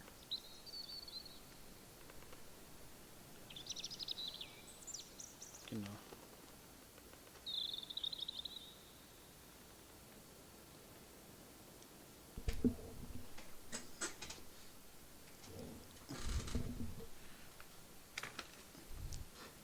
Okay, well, I think I got what I need out of this game.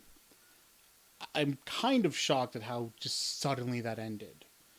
It's hard for me to really rate that then. But whatever. We'll move on to the next game. Oh god, what the heck is this? I remember when I saw this, I was like, oh no, what is this gonna be? Okay, let's open it up. Oh my god. My antivirus decided to have a freakout over this program.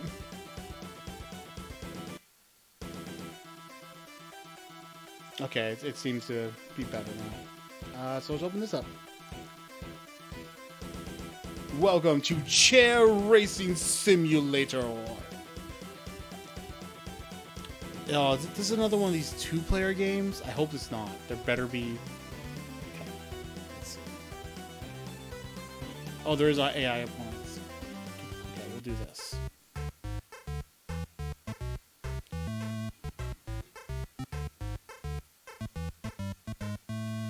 Marvin Geese, Eddie Baldy McEdface, Lizzie Martini, Betty Willow, Anthony Caba Radio Bush, Andy Mickey Mortis, Angie Heavenhair, Craig Wolf, Doreen Manifold, Nathan X Lucidium, Sarah Walters, and Jerry Hopkins. I gotta go for the okay, let's see. Marvin's home, Eddie's home, Lizzie's home, Betty's home. Okay, so let's just go. 3, 2, 1. What am I supposed to do?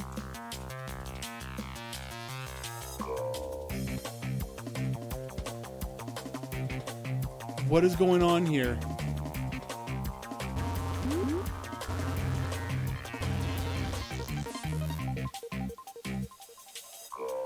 What the heck?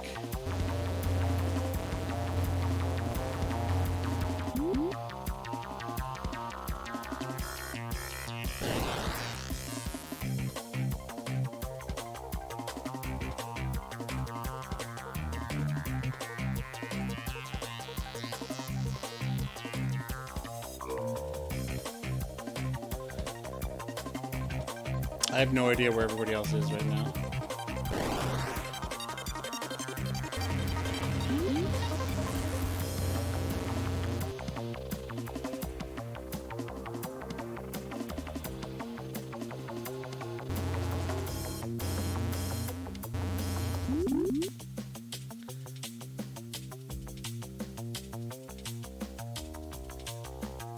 Okay, so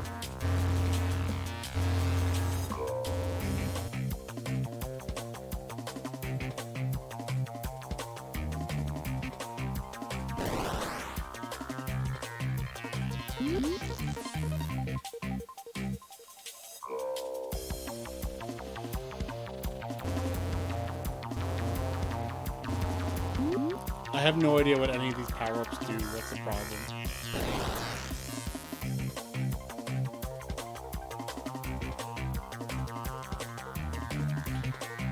Once they all got away from me, I didn't see any of them. And that should be the end of it. Alright, let me restart. Now that I know what I'm doing.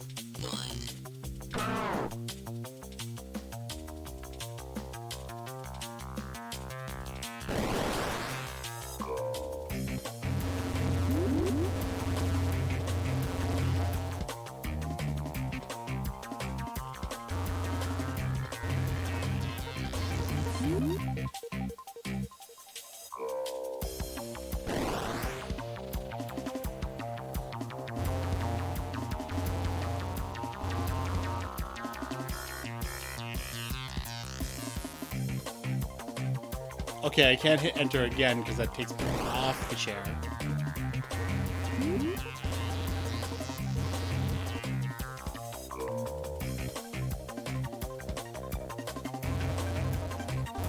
This game makes no sense to me. What is going on?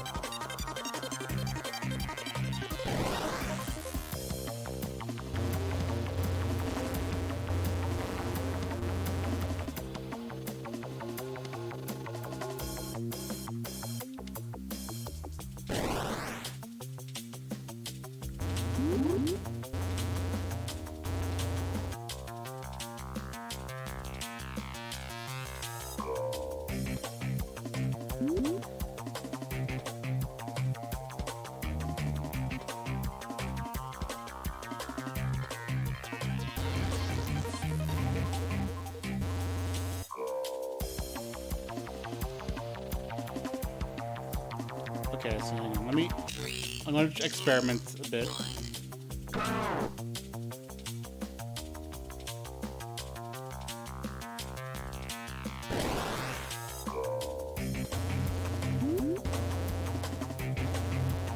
Okay, so it seems that with the wheel you can ignore, like you ignore things like,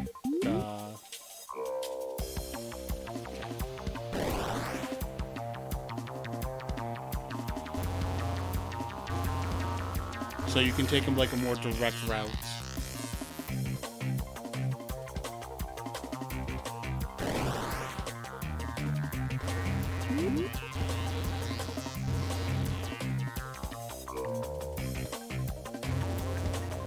Yeah.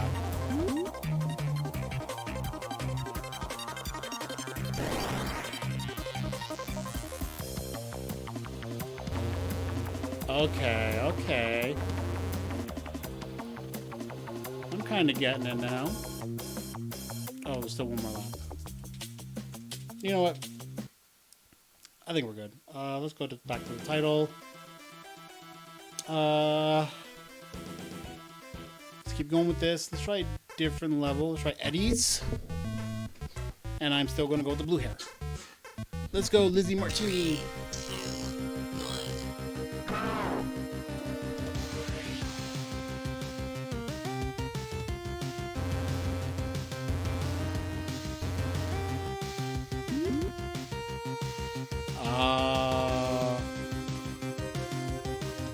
Interesting. Ooh. Oh, fuck off. Now, what I don't know is what those are for.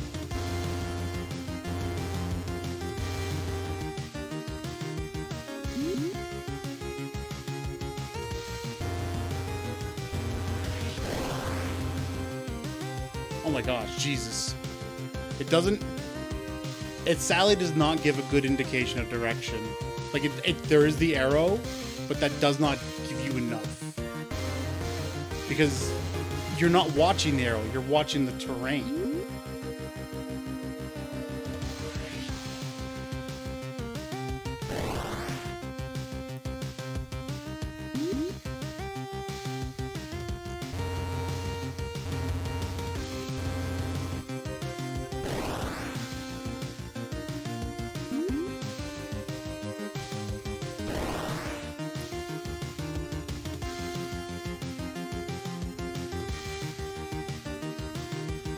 It definitely needs like a mini map.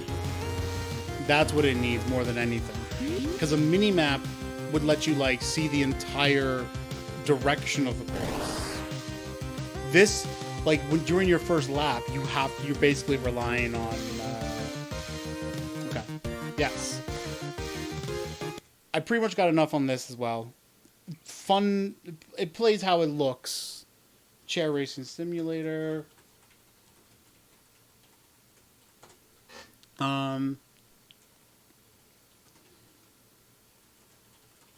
Expect of running to the chair.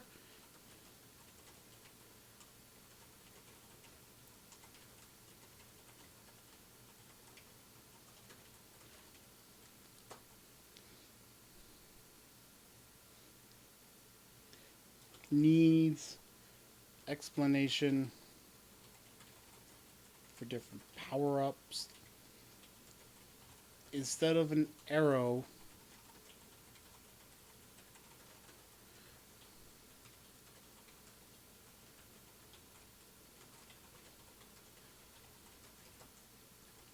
can track on their own, and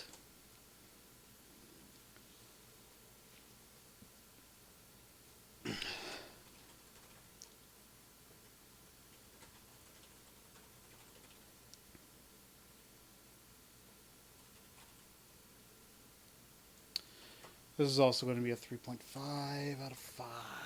All right. I got enough out of that. So, what is this one?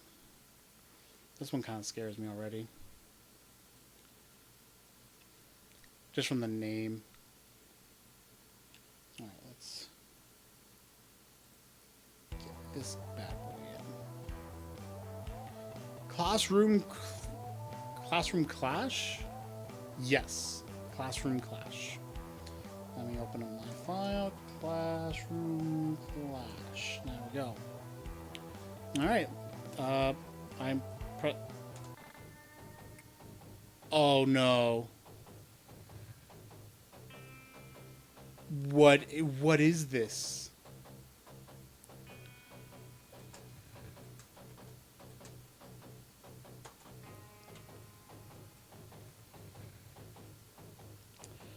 Okay, I have no idea what's going on here.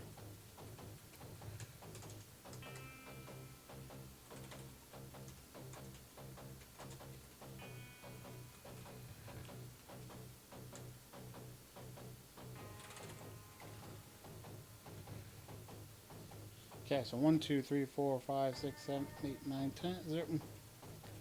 I'm literally pressing every button on my keyboard.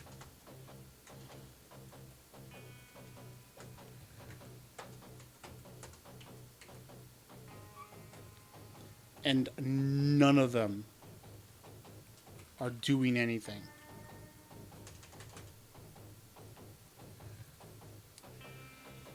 Okay. That's interesting. Even hitting the F keys here, and none of them are... Not a single key works. Whatever this game is, nothing works for it. I had to Alt F4 out of it. I'm going to boot it up again, just in case. So let's press start. Press start to play. Okay, I hit enter.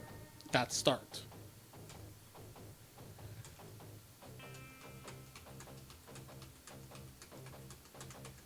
Nothing. It does nothing. Okay. Unable to. No controls given. Seems to require a controller despite being on PC. I have no choice. I can't even give that a rating. It's got to be a 1.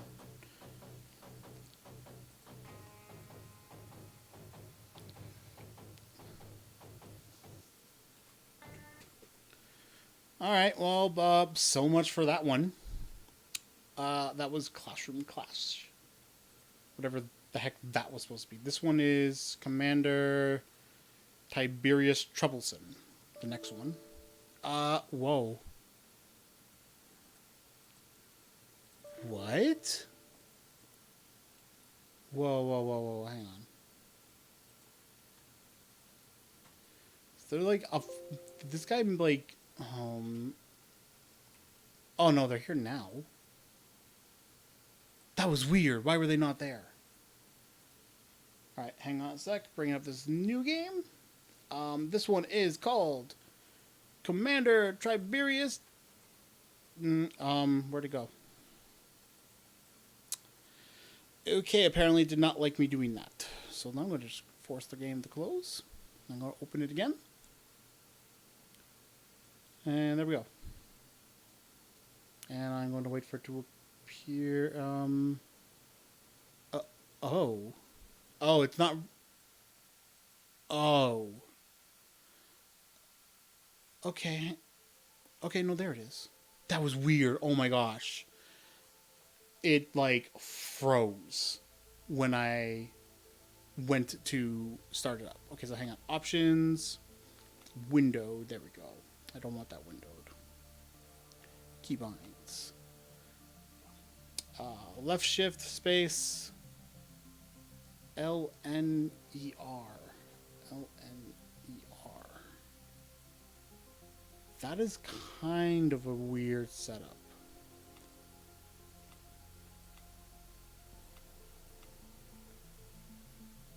Okay. I guess we'll just give this a try. Hang on, let me open my text file for Commander Tiberius Troubleson. Not the Troubleson, just Troubleson. Alright, let us begin. Whatever this is. A3.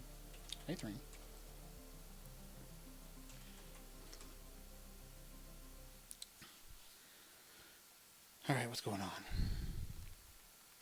I found a candidate. Let's hope the rest of the council never finds out what we are about to do. The rest of the Greys are a bunch of old fools. They refuse to acknowledge what's going on. The candidate? He is a multicolored commander. He lost part of his family to an incursion in his village. He might need a little sharpening, but he is angry and determined. His name is Tiberius. Does he understand the consequences?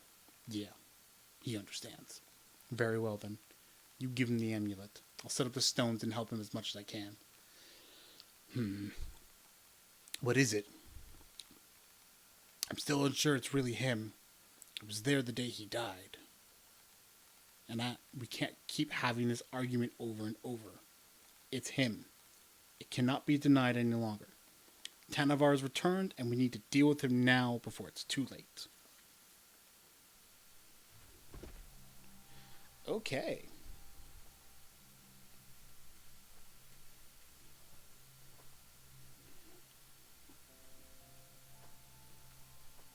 Okay. Okay, hang on. How'd I do that? Oh, I can...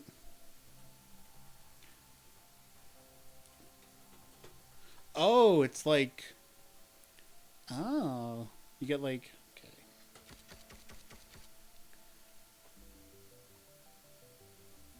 These controls are kind of weird.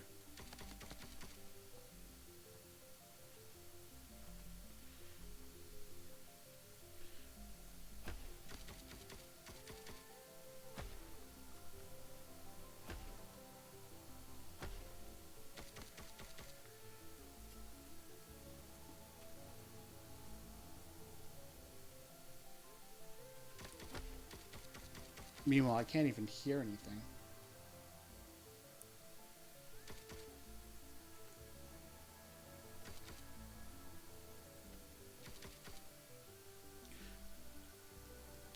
E. Oh, cool. I got goodies.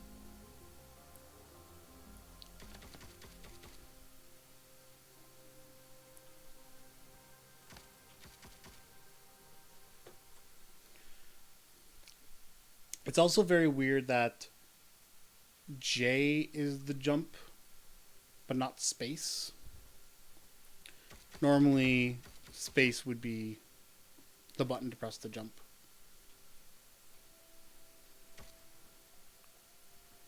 Alright, let's go.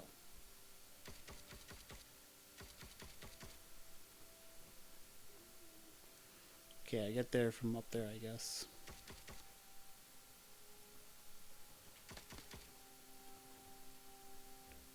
Ha, you think you can kill me? What also kind of bothers me is it's very tiny. Everything in this game is tiny, tiny, tiny.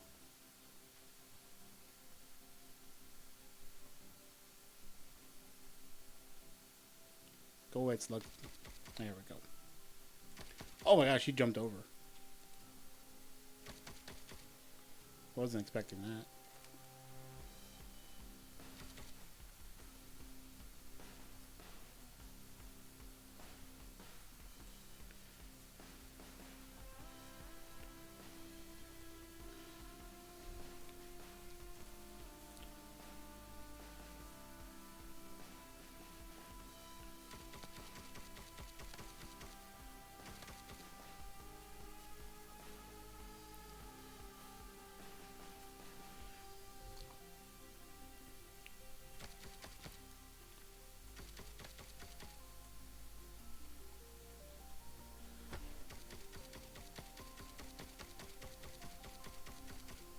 You shall not come near me. Ho ho! I shall shoot you to death. Hang on, let me turn up my speakers. I currently don't have my headset. Battery died just before the streams started. Oh! Who that? Jossasine86, thank you for the follow. Hello, hello. How are you doing today?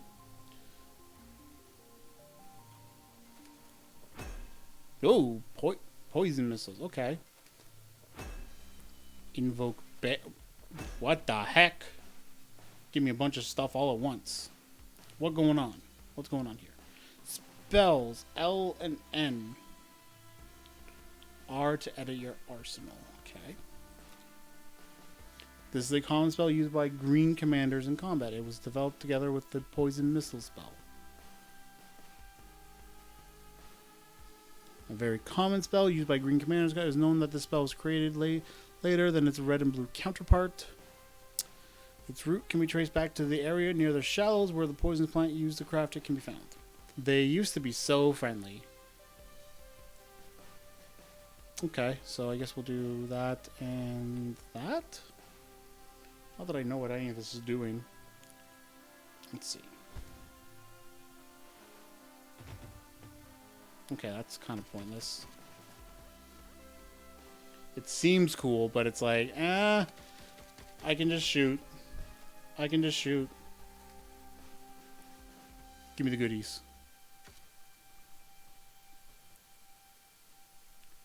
Okay, gotta get up. Gotta get up. Gotta get up. Hang on, can I? Oh my god, these guys are like... Look at this asshole. Look at him. Fuck this.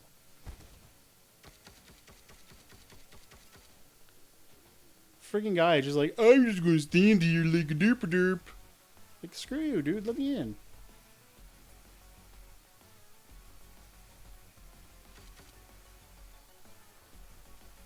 Okay, so I'm gonna try something. There we go. Got at least one of them dead. And that guy will probably... Yep, he died. I was right. Deactivate mana pump.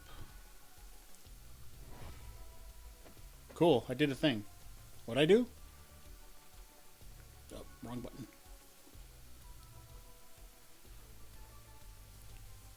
Is that not a rope?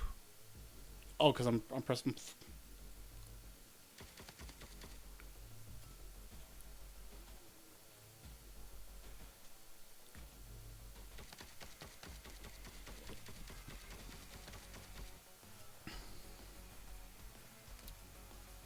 Yeah, got it. Let me check something real quick. Nope. Okay. Alright, so how do I get over there? I think if I go up there and I do a bunch of dash and jumps, it'll work. Oh, I think I gotta turn this off.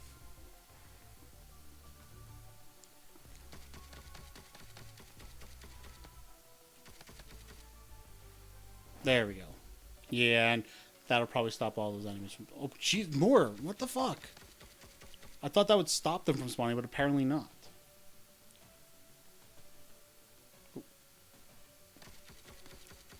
Okay, so...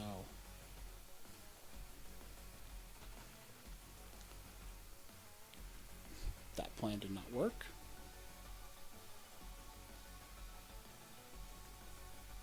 Okay, let's try this.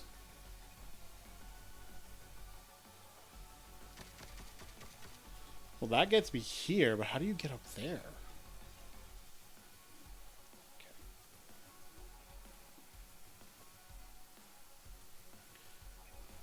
Okay, so let me try this again.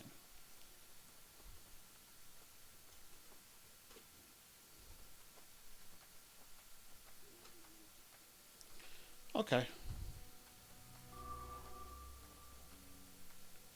Oh, there's like a time limit. Oh, geez. I didn't realize that till now. Because everything in this game is so bloody big. So, like, when you're looking at the menu... oh, God, oh, God, oh, God, oh, God, oh, God. Okay. Oh, God. Do that. Do that again. No, that. Fucking die. Die. Oh, my gosh. Oh, my gosh. No. I'm gonna kill... get rid of it. There we go. Whew. Okay. Okay. Well, that's the objective. What is any of this? So what, this is where I am, and... What? What is going on here?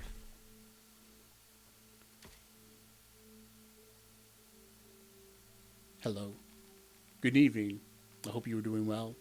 Care to take a look? I think I can offer a fine commander such as yourself some spells and other great items of value. Other items of great value. Okay, I'm just gonna go.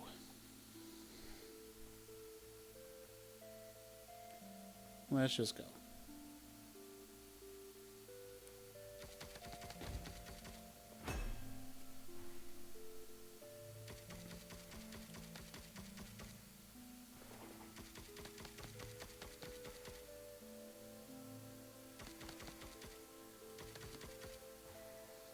Come on.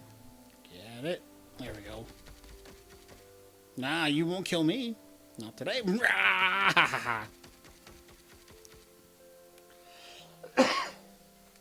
All right.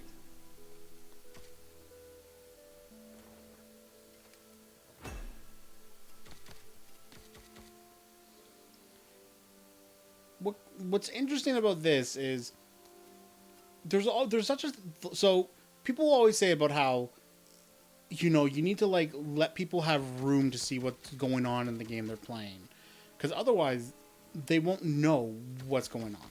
This is kind of the exact opposite, where it lets you know too much.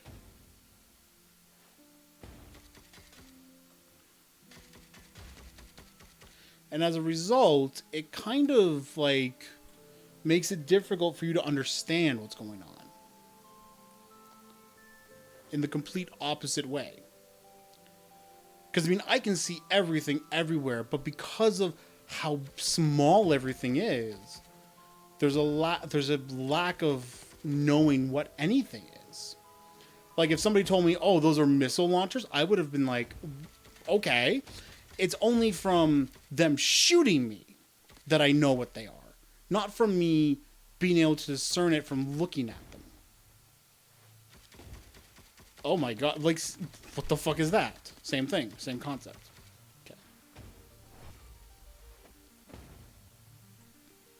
Okay. Meanwhile, these controls are weird. I don't understand them.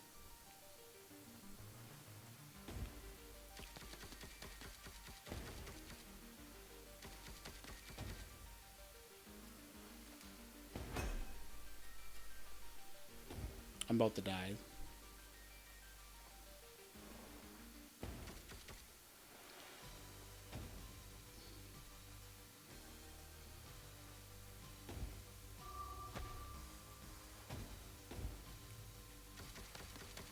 Yep. And see, a large part of that is from...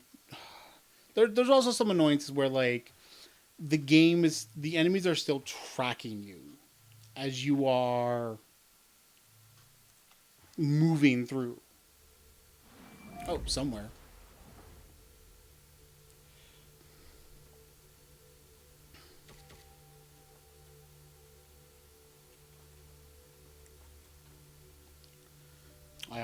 Once again, I actually forgot what the...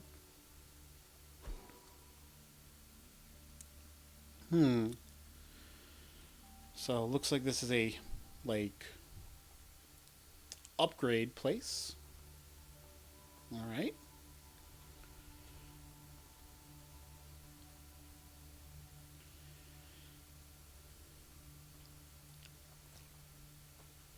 Like, every fiber of my being wants to use J, or wants to use space to jump. But it's not. Space is dash. For some reason, J is jump. Because they have... So, you have WASD, but then you also have JKLN. And it's like, that is a weird setup. And then also space. Okay, so what do I do now?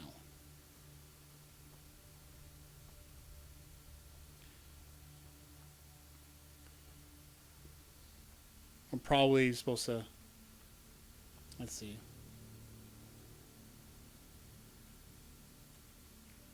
Start. Okay. Oh, I'm back here.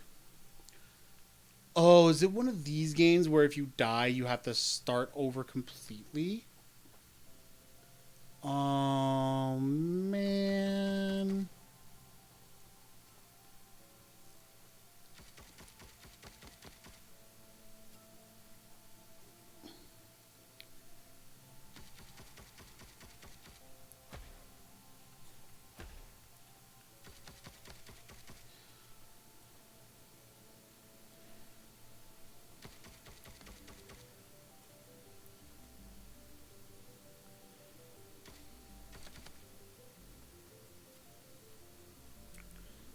Now, see, like they'll hang out towards where you're going to land. Like they kind of auto follow you a bit, and that is an aggravating design, like enemy design, in my opinion.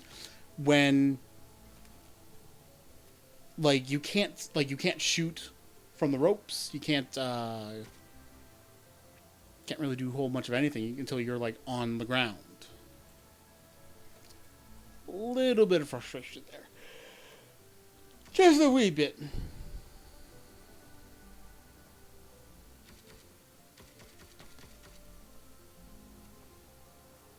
Well, as far as I can tell, these are like Yeti things. These are dogs.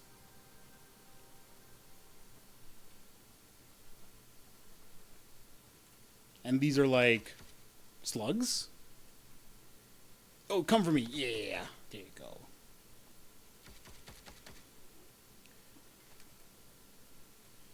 And of course, as a result of me dying, I now have to get all of this again.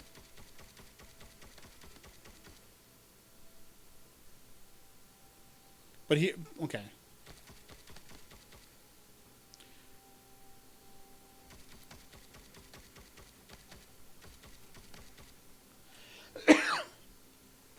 Okay, let's see. Down here we go. Boop. Alright, open this. Open this. Open this. Open this. Yeah, and it just gives you a bunch of different spells right then and there.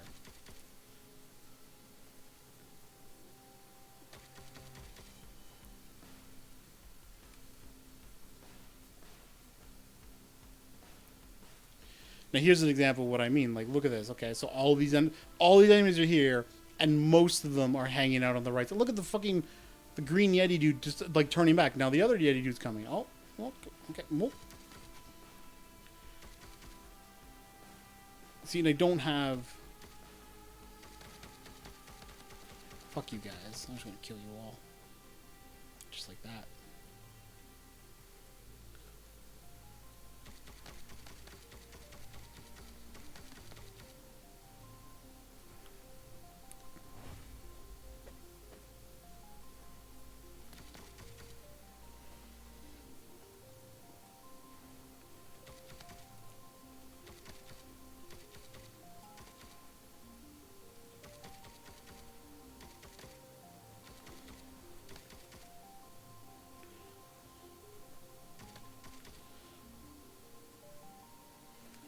Go.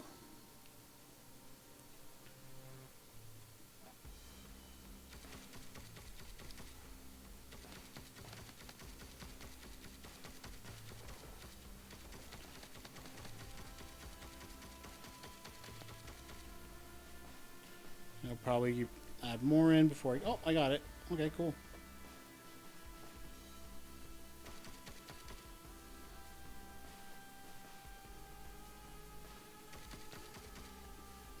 I almost got there. That would have been cool. I imagine some of the power-ups that you can get are like to increase your how high you jump and how far you dash.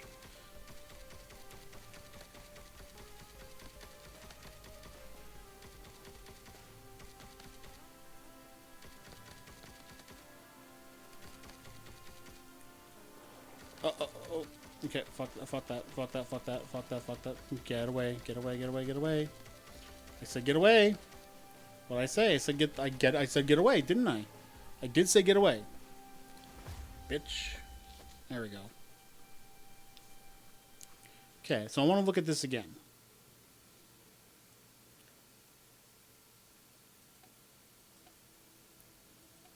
Okay, I think this is where you're starting. So you go here, then here, here, there. Actually, no, sorry, there, down here, and then there. And that's a lot. That's the end of this, probably this first area. All right, so let's begin. Talk to you again.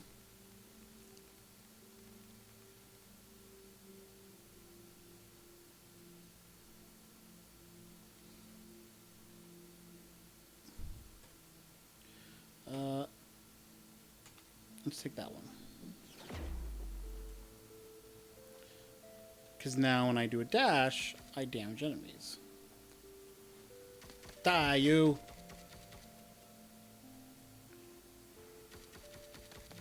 Come on, Yeti things. Oh, one right in front of me.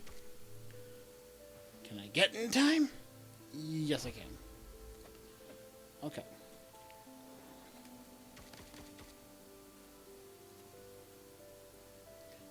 Here. Get my ass kicked by dogs. Oh my god. Go away.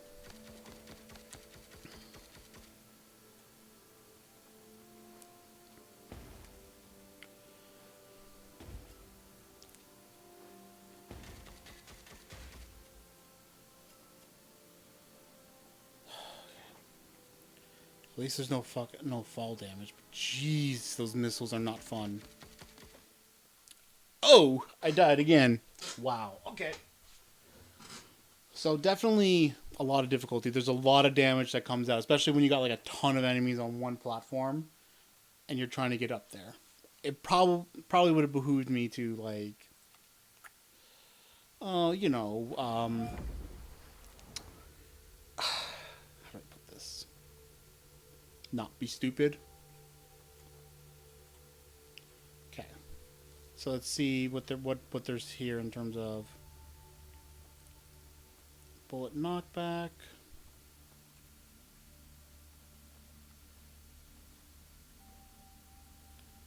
Okay, what's this? Fire rate. Mobility. Walk and run faster improves. Okay, let's get that. Okay. Mana upgrade.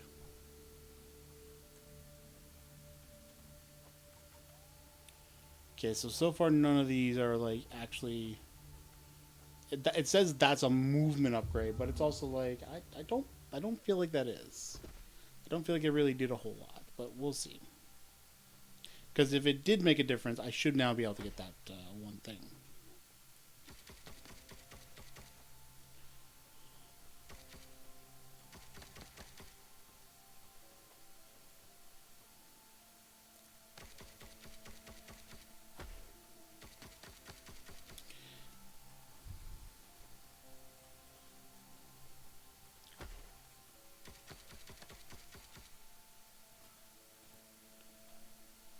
But we'll see when I get back to that spot. It does make you go up and down the ropes, though. Oh my gosh! Like it actually did speed that up.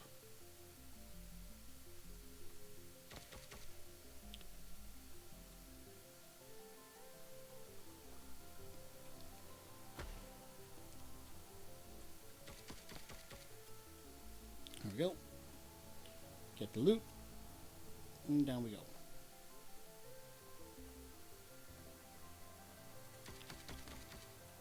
Ha! I'm learning. Oh my god, it's Jason Bourne.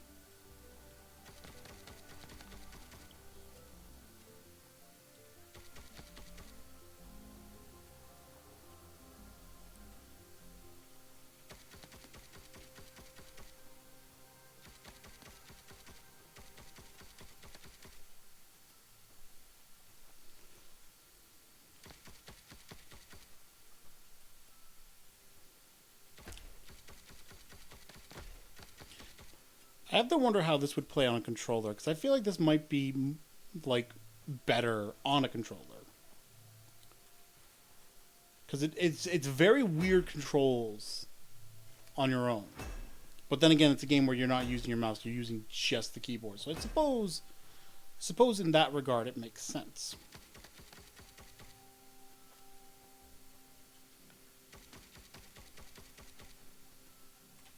Bear, what are you doing over there? Bear's on my bed. Guess trying to make himself more comfy.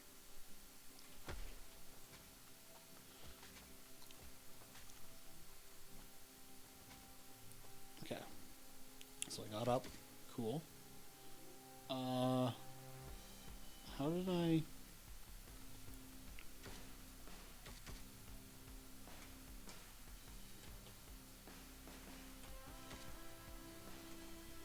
Oh god. I do not remember how I got... There we go. It was R. So we got another poison... Let me look at these spells again. Poison projectile, poison missiles, and invoke ghosts. Alright, so let's try that one. And I will do poison missiles. Okay, let's see what this does.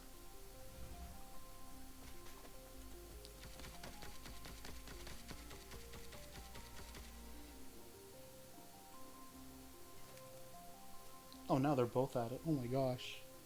I kind of want to record this, but my bed isn't like not. Hold up. Okay, hang on. I gotta try. See if they notice. Come on, go to your camera.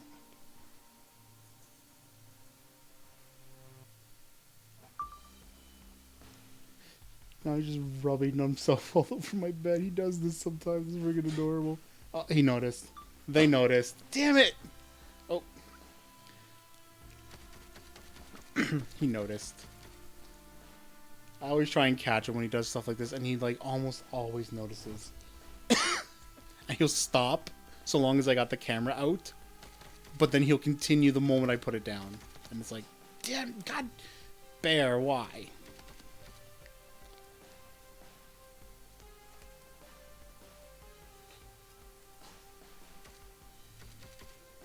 Oh my God, watching the two of them. Oh my God, jeez. Oh, no. You get away. I destroy you. No. Gotcha. How's it going? Okay, let's see if I can do this now. Almost. Okay, almost.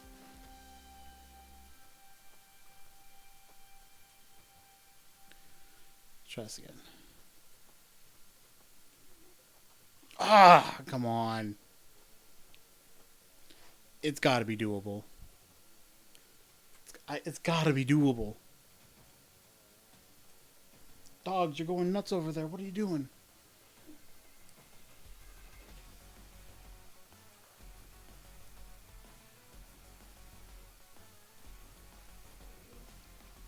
Try this again. Hang on, let me check. Let me check something. Oh, okay. Okay, I think I just learned something important about the game's mechanics. Ha! Nice. I got it. Whatever that was.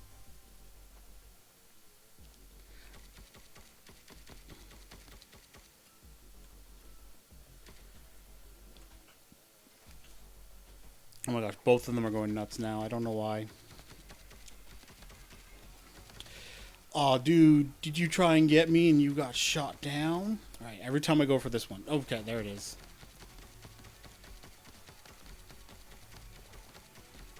Alright, there we go. Come on. Bam. Got it.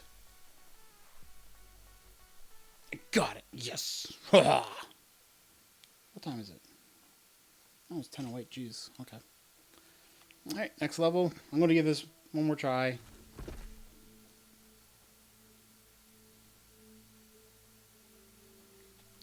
What do you got for me? Power repel.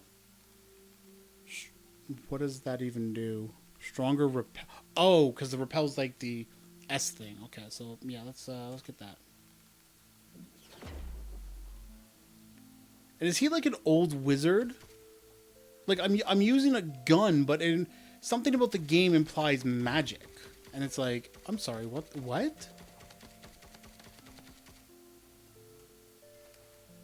Oh, that thing's up there now. Oh wow, I didn't expect that. Okay, kill these bastards.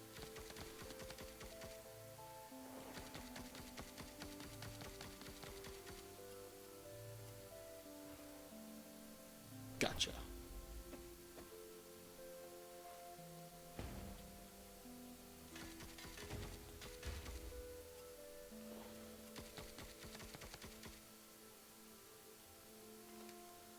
Get those goods. I didn't get these goods. Okay. Let's go up here. Up this way. Oh god, get away. Grab the loot. Grab the loot. Like, it even calls them spells, but I mean, are they really spells?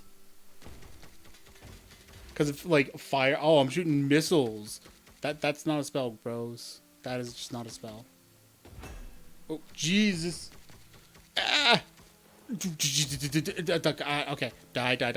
Oh god, I'm gonna die. No, get away from me. Okay. Oh, jeez, more.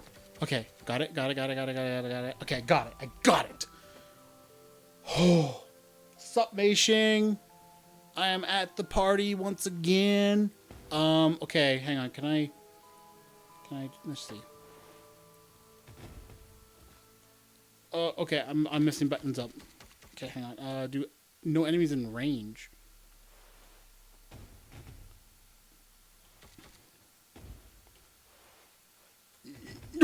Okay, good. Now this thing's dead. Okay.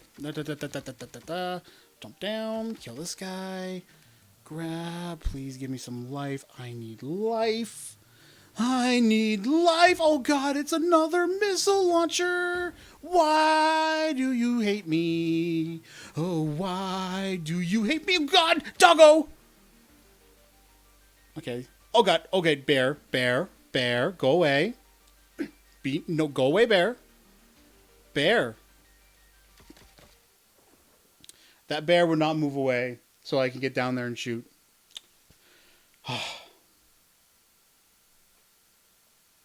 Alright, I'll try.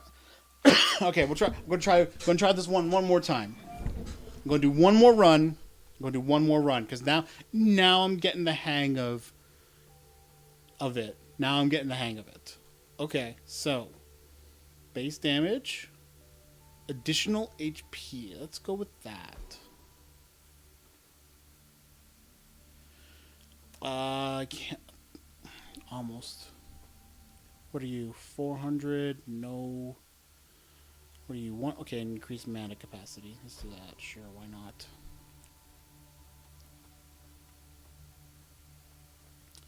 So, I'll let you know what you missed. I went through more of that visual novel. It ends early, no matter what. Kind of sucks. So I just judged it on what I could. Because, I mean, in terms of gameplay, how much there to judge about a visual novel, right? Not a whole lot. I then had some other games, one of which I just could not play. It doesn't give any sort of controls, and it does not work with keyboard. I could not do anything once I started it up. And I do consider that a fault, because no matter how you may want your game to be played, you have to remember you are playing on a PC. It does not matter if you have a controller, not everybody does. And if you are going to require a controller, you need to state that. So that's why I like that game has my lowest rating thus far. Because that's just something I believe.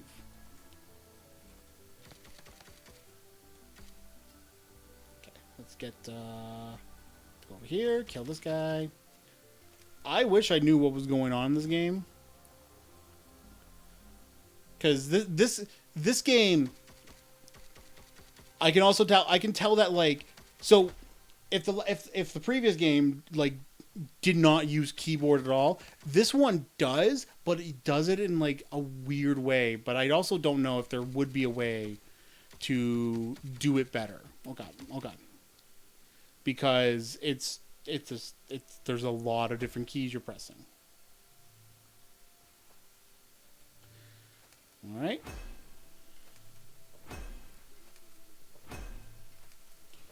Oh, invoke turrets. Oh god. Oh heck yeah. Let's do that.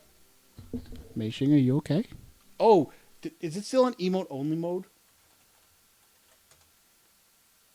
Oh my gosh, I forgot oh fuck. Oh fuck. Oh fuck. I just realized I turned that on. Oh god. Oh god. Oh god. Oh god. Why did I forgot. I forgot, guys. I'm sorry. I forgot. Emote only off. There we go. Fix the problem. Ah. Ah. Ah. Ah. I didn't even think about that. I forgot. I often will turn that on, but I'm still not used to using Restream, where it doesn't tell me that that's the way the chat is. I'm so sorry, guys. Oh, you're the dev of this game. So this is your game? Okay, okay. Well, you have good timing then. Because I guess I've been giving feedback on everything as I go. The game's definitely hard. I think the one thing I really wish is, hang on. Die. It was a little bit closer, so you could more clearly see what the enemies were. Because because to an extent, I now feel like it's the pure opposite problem I normally see, where it's like you can't see as much. Can you? Well, I know about the dash. Is that what you mean? Oh my god, the dog just jumped down. It's like, whoa, Geronimo!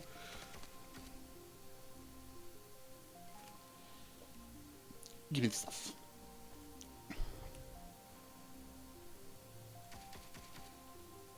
Alright, hang on. Oh, shift. Oh god, oh, jeez. Okay. I actually forgot about that completely. Okay, hang on, let's get it. There we go. Okay, good.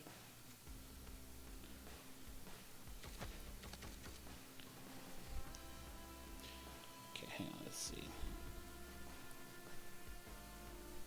Oh, that's so much easier. Wow. Okay. All right. But okay, so I want to ask, am I right to assume that this game is more made for controller?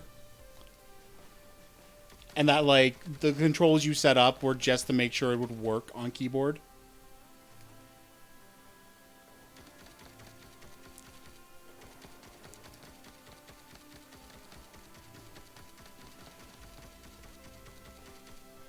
Well, it's not even that. It's that I just plain forgot that was the thing, because you have that in the beginning. Now that I think about it, I remember it says, "Oh yeah, hold shift to run," but I completely forgot about it from the way my fingers are on my keyboard. Okay. Power dash. Let's do that. Because I will admit, it's very confusing in some ways with the default keyboard setups. Because I'm using WASD, I use J and K to shoot. Yeah, I had a feeling.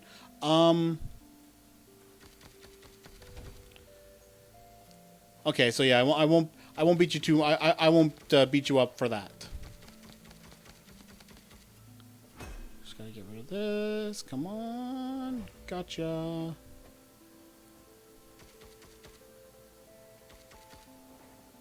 Go away.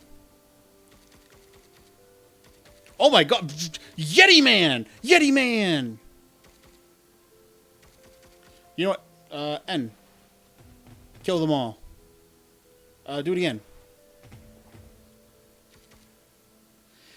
There we go. Pussies. Don't mind me. I got that right. Alright, let's go up here. Right off the bat, I hate these turrets. I just want you to know that. I hate these turrets so much. They are, so far, the most annoying enemy I've seen in this game.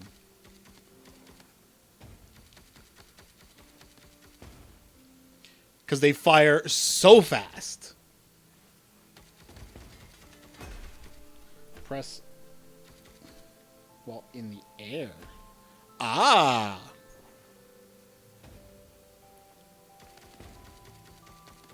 Okay, let's kill this guy.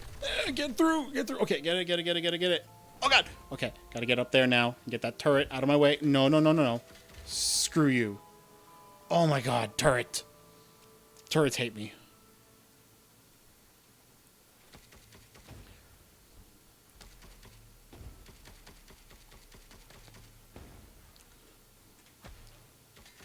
Die, go away, doggo. Oh god, oh god, oh god, that's a bear, that's a bear, that's a bear, that's a bear, that's a bear. Get away, get away, get away, get away, get away, away, away, away, away, away, away, away. Okay, just get rid of it. Okay. Oh my gosh. Okay. Stop spawning! Stop it! I need health. I need health. Okay, let's Are you serious? Oh, god damn it. Okay, no, I gotta go again. I gotta go again.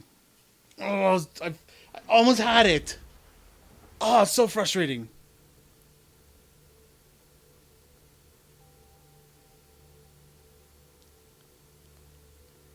Okay. I got 450. Bullet knockback. I don't feel like I need that. I want this. Feels a little bit faster.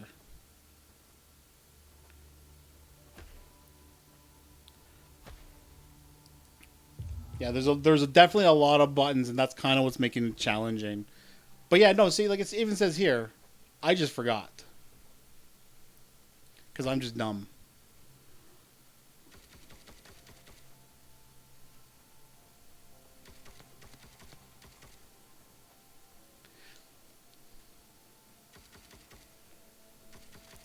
No, get away.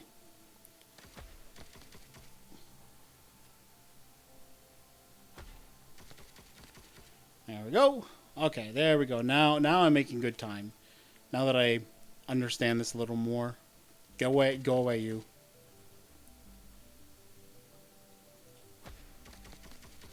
Okay. Well, at least that helped. Okay. That. Okay. Okay. All right. Oh wait, I want to. Hang on, I want to do this. Bam! Ha! Sucker. Thought you'd kill me? No. Get away. How dare you? Who said you could touch me, doggo? I'm hoping I'm categorizing things like, right, like, oh, that's a doggo, and those are yetis. There's like white yetis and green yetis. Because that's as far as I can tell. I can't tell what anything is, sadly. And then there's like giant slugs.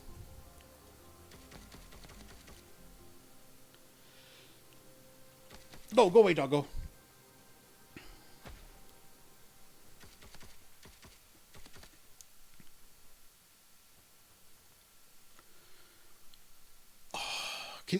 Is there a way to get up there?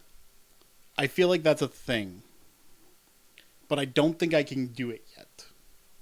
Because even if I do this, it's not enough. I don't get enough jump height. So I'm hoping that is a thing where once you get like an upgraded jump.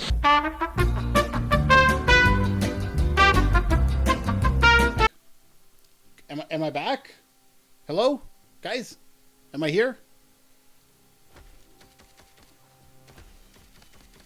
Hello? Can you hear me? Hello from somewhere. Do you hear me? If you do, please give me a sign so that I know. Because I disconnected there for some reason. And I do not know why.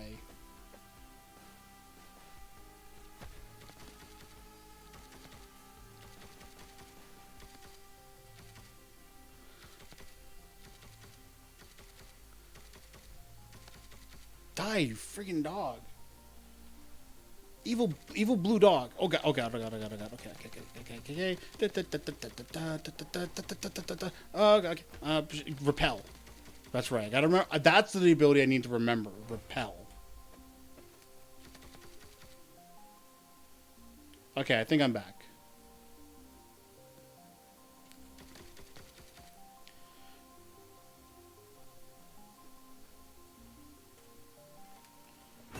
Now, I don't know if my question about that was caught or if I disconnected when I was asking it.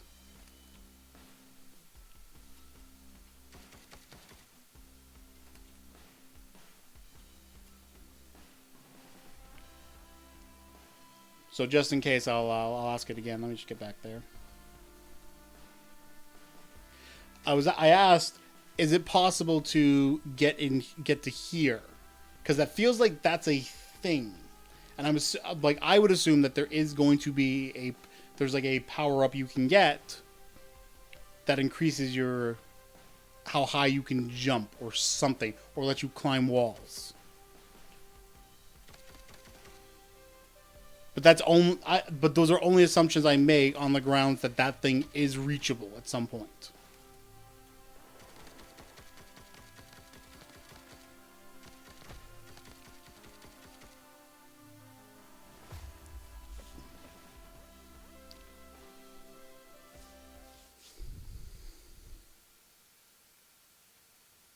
Okay.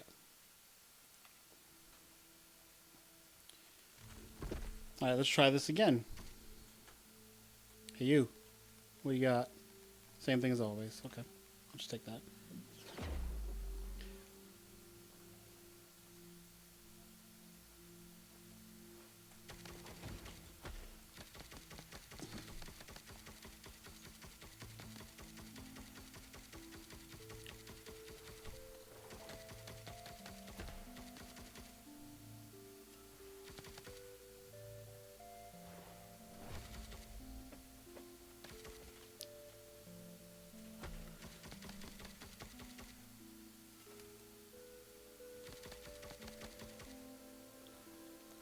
Okay.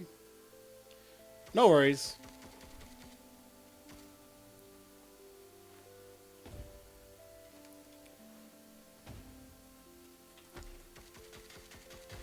Gotcha.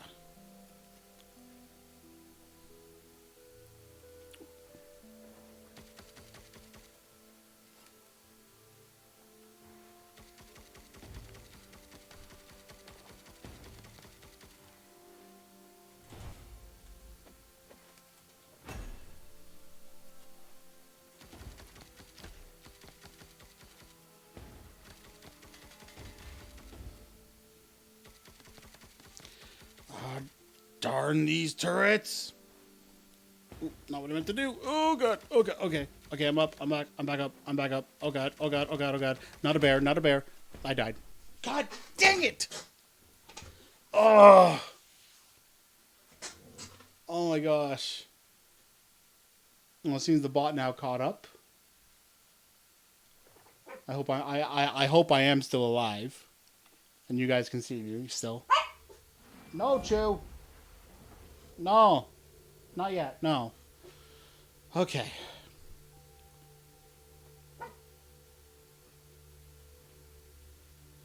Sadly, I don't think I really got enough to do anything else. Well, I suppose I could do that. Okay.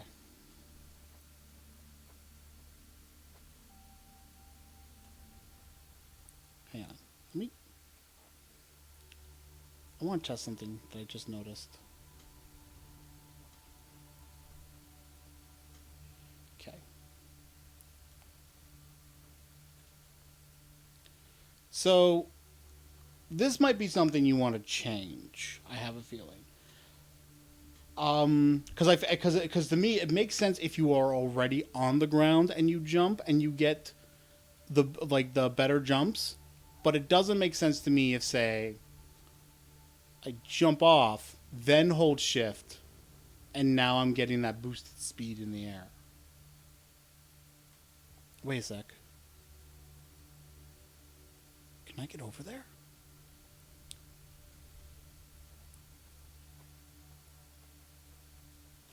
Oh my god. So there is more upgrades. Okay, there's a better dash, damage immunity, and more power. Okay. Reduced buying cost. Reduces the buying cost of offered items in a percentage. Improves damage, duration, etc. of all spells. Still don't think they should be called spells, but okay. XP drops rate. Earn more XP after disabling mana pumps. Upgrade repel. Improve all variables of the repel skill. Life drop upgrade. Extra vitality per drop. +1. Okay. So is there... Hang on. Is there more?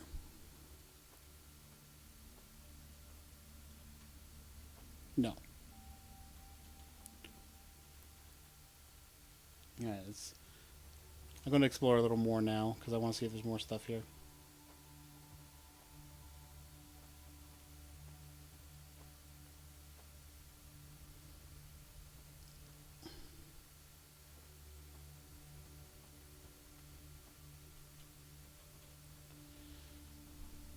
Let's see if there's anything over here now. I'm curious.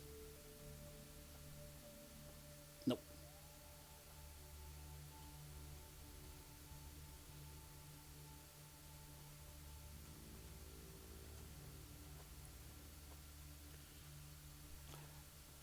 Sorry, I have no idea what that answer is in relation to. Was it about the question of climbing or about something else?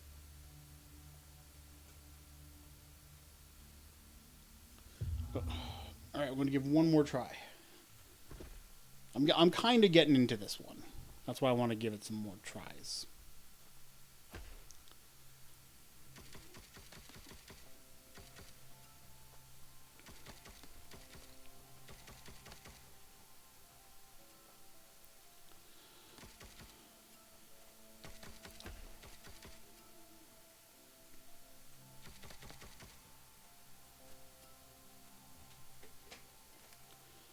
Chest, go up, jump shoot.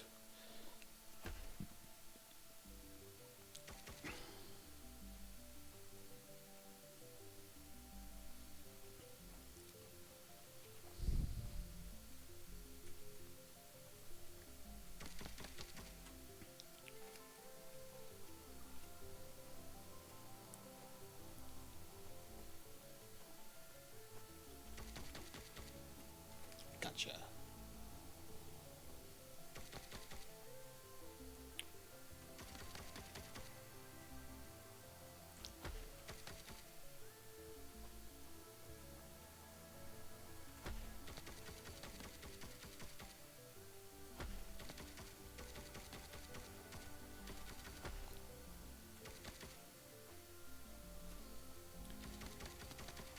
Because at this point, I have no idea how long the stream is delayed. Like,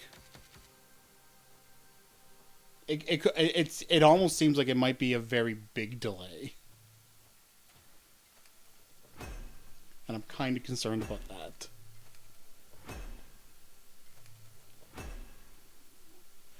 Oh, okay, that makes sense. So, yeah. Well, I mean, the fact that you just... Okay, so you just said delay now, so I did see that. So I know what the delay is. Okay, okay. So the size is primarily from your ability, not from, like, say, an aesthetic choice. Correct?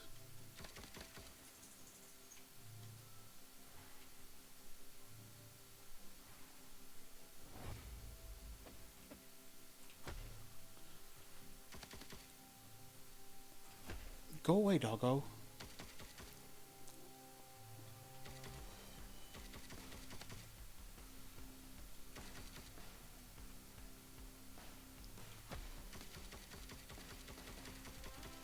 Come on, get down here. Okay, I'll go up to you.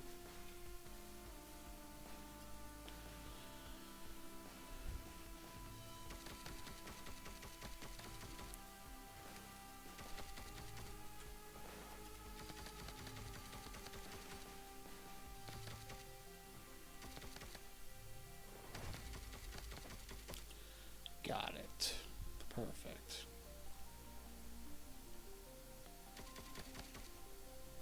And let's go for this thing again. Hyperspeed! Whatever that means. Let's see. What is that?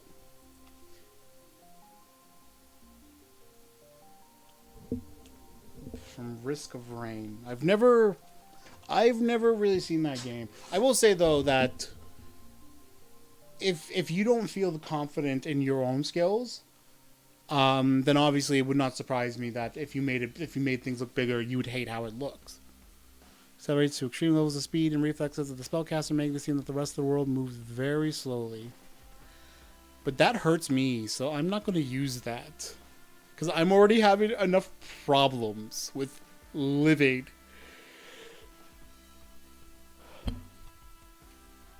I kind of, don't want to die. I'll just hang out here for a moment. Get this. Oh, more? Cool. Okay, you want to try and stop me. Cool. Hold up, there's a guy up here. I want to kill him. Because I've never killed him once, and I'm now just like... Oh, I knew it. I was like, wait, why is there a guy up here? That doesn't make sense. Secret. I found secrets. And a new spell that was called Beacon of Life, so maybe that'll give me health. That'd be great. Maybe now I'll get through this. Excuse me? This whole let's see. Yes. Okay, so in that case, I'm going to set that as L.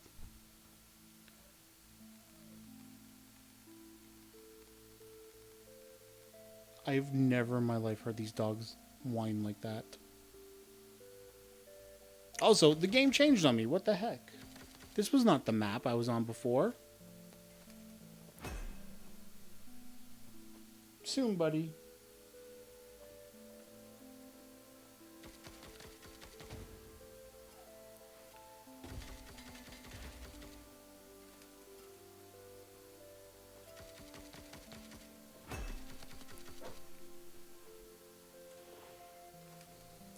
Chewie's being a rascal and barking at me again.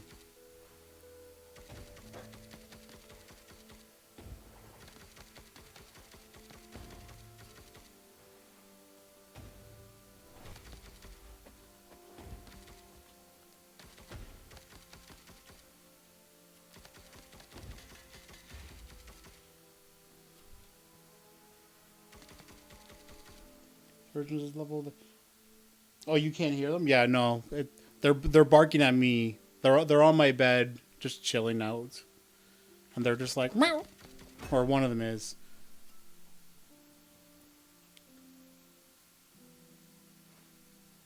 Oh God. Okay.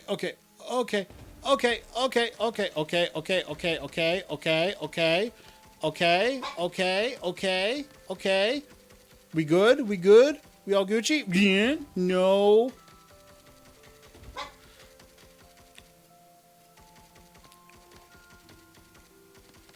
Stop it. Bad game. Bad enemies. Nope. Chewie, you're distracting me. Maybe now you can hear him, because now he's actually barking. Just like that. Okay.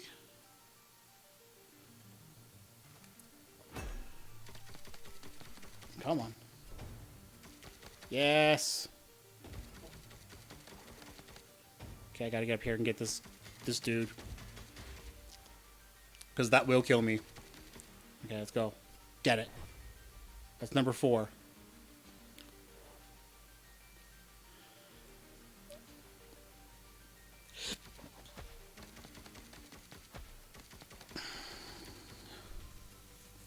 One, two. Oh, I opened 2 of them at the same time. Okay, sure. I'll take that. How about you? Ooh, what are those?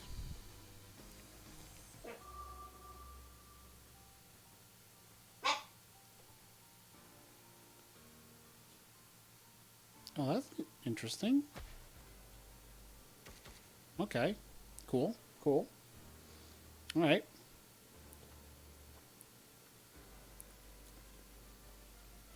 I'm so glad there's no fall damage. Because if there was, whoo boy.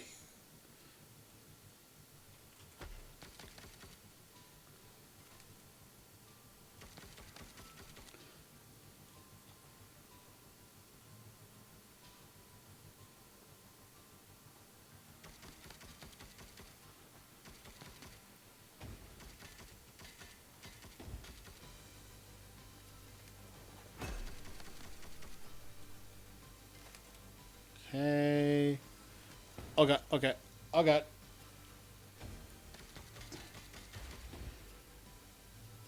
Okay, hang on. How am I going to do this? N. And then another N. And then another N. And then another N. And then down here, and then shoot. Kill that. Okay. Let's get rid of these. Behind me. Oh, bear coming. Get it. Yes, got it. Got it. Okay, so now we need to get this bugger. Go away. Alright. One left.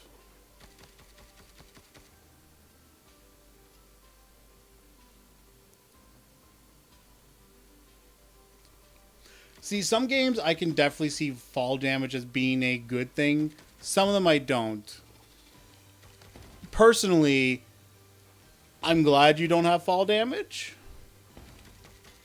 Just because in a game like this where like there's such a big spread out, it would suck. But also I could see it being in this game because of like the knockback effects. Because then you could also oh god. Okay. Get away from me. No, get away. No. Get away. I said no. How dare you? Done. Oh my god. I did it. Oh my god, I did it. Stop coming crappy upload rate. What the frig is wrong with my internet? Oh my gosh. Oh.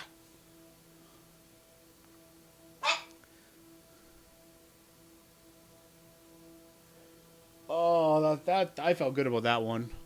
Whew. Okay. All right. I guess now's a good time for me to feedback and score this. I can think of a couple things.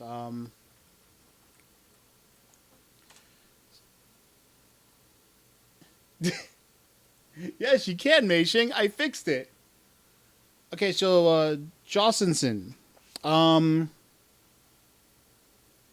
Okay, so I want to make sure like when I'm writing what I'm going to write, because what I've been doing is after every game I play, I write feedback based on what I felt. Chewy. I write feedback based on, what I felt about the game. But since you're here, I can ask certain questions. So you already answered about the visual aspect of it. Actually, you answered about both concerns, both the visual aspect and the keyboard aspect. Because you weren't sure how to... Well, I mean, it's called Feedback Quest. Doesn't really help if I don't give feedback. Right? I could Yeah, I also that probably helped a lot too, because having somebody else play your game and have to figure out how to control it does help. What I would say you might want to consider is actually no, because I think you had default controls for that anyway. I don't know. But overall, this game is also fun. I do got to write that down. I already know what the score is going to be though, so I'm just going to write that down right now. I'm still going to write down the things that I was talking about, about how out the game is, so on and so on, even though I know these things. Just so it's things for you to keep in mind for the future. Just have a peek. Okay, sure. We'll check. We'll have a peek. We'll have a peek in the peak. Okay, let's see. Let's go up here. Hey, it's the old man wizard. Is this guy a wizard? Hello there, I have some new items for you.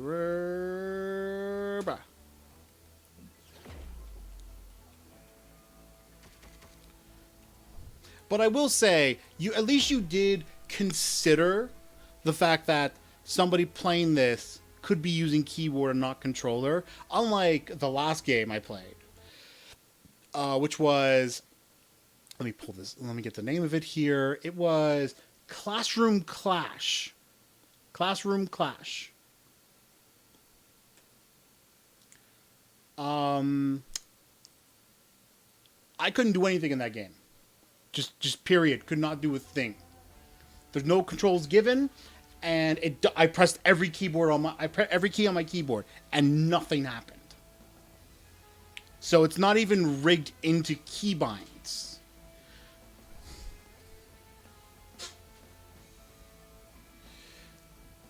I mean, to be fair, there are ways to always work something like that. I can definitely see a lot of good qualities in this. It like you have this like great. Yeah, you came in right before I started this one, which was really funny. Like that's why when you said, "Oh, you're the dev of this game," I'm like, "Wait a minute, how the heck did you have such great timing?" Like that, I'm so blown away by that. Okay, so let's see. I gotta write this down in my file so I don't forget. Game is zoomed out a lot. Hard to discern details. Could use a slightly closer view.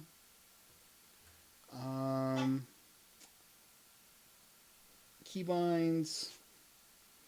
Well, I don't know. The keybinds is a different thing because, like you said, they are reprogrammed. They can be reprogrammed. I guess what the most I could say is like try different ideas for default command keyboards, different keyboard layouts, and try and set what feels like the easiest one. One of the things I will note is because like there are aspects of you like I don't know. Actually, hang on. Let me. Okay, let's see. Okay, so I can do it all through here. Okay. All right. But then also I can do it with the mouse. Okay. Consider revising keybinds. Ideas.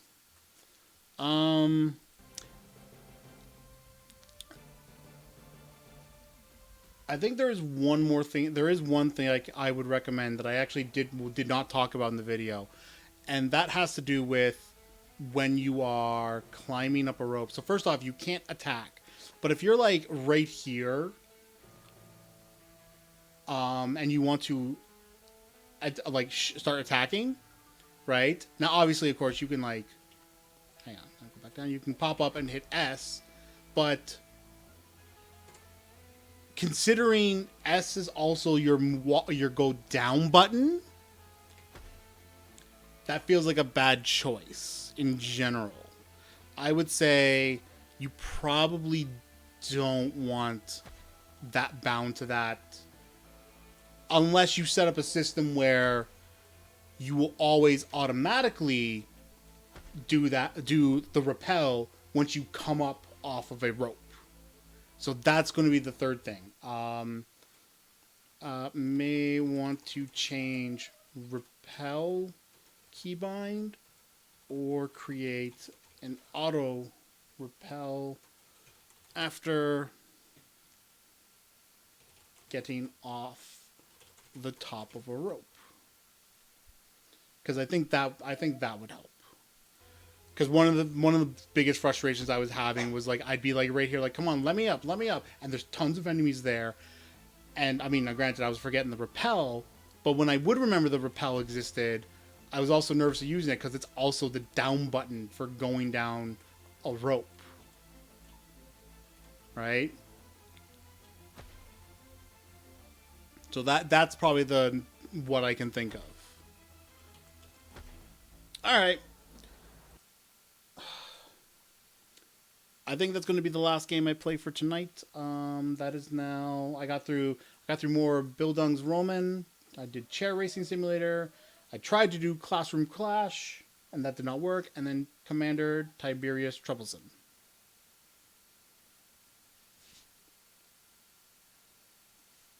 Yeah, my apologies. I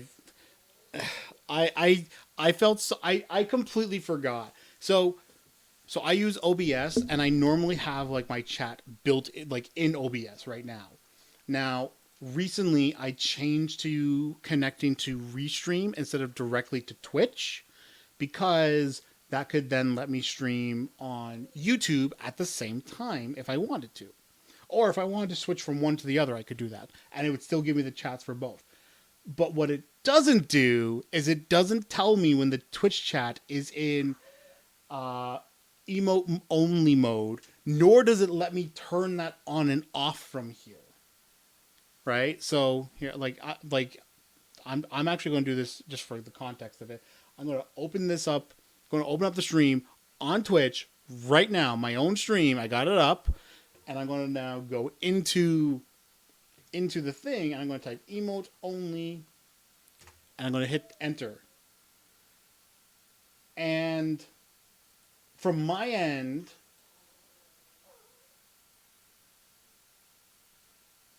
I think he really needs to use the washroom. That's why he's being like this.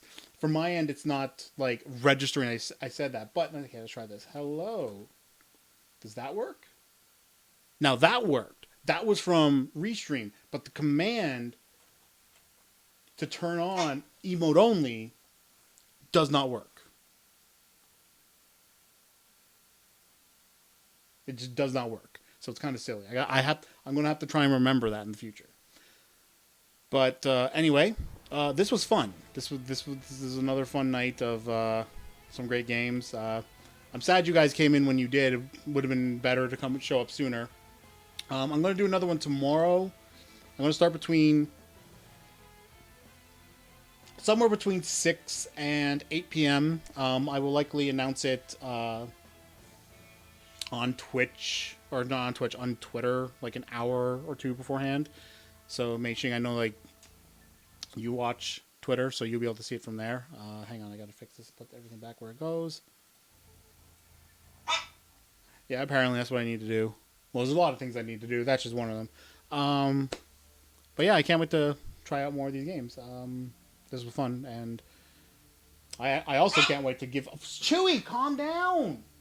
I'm finishing! Oh, nice. Nice. Oh, wow. Yeah. So that it should start around 6. Sometime between 6 and 8. And I'll probably try and go for... If it starts at 6, I'll try to go for longer. And if it starts at 8, it'll probably run just as long as tonight. Alright? Alright. I'm going to shut up and go now. Y'all have a wonderful day. And I'll see you next time. When on, I don't know, something. I wanted to end out with an epic line, but I don't. I don't have an epic line.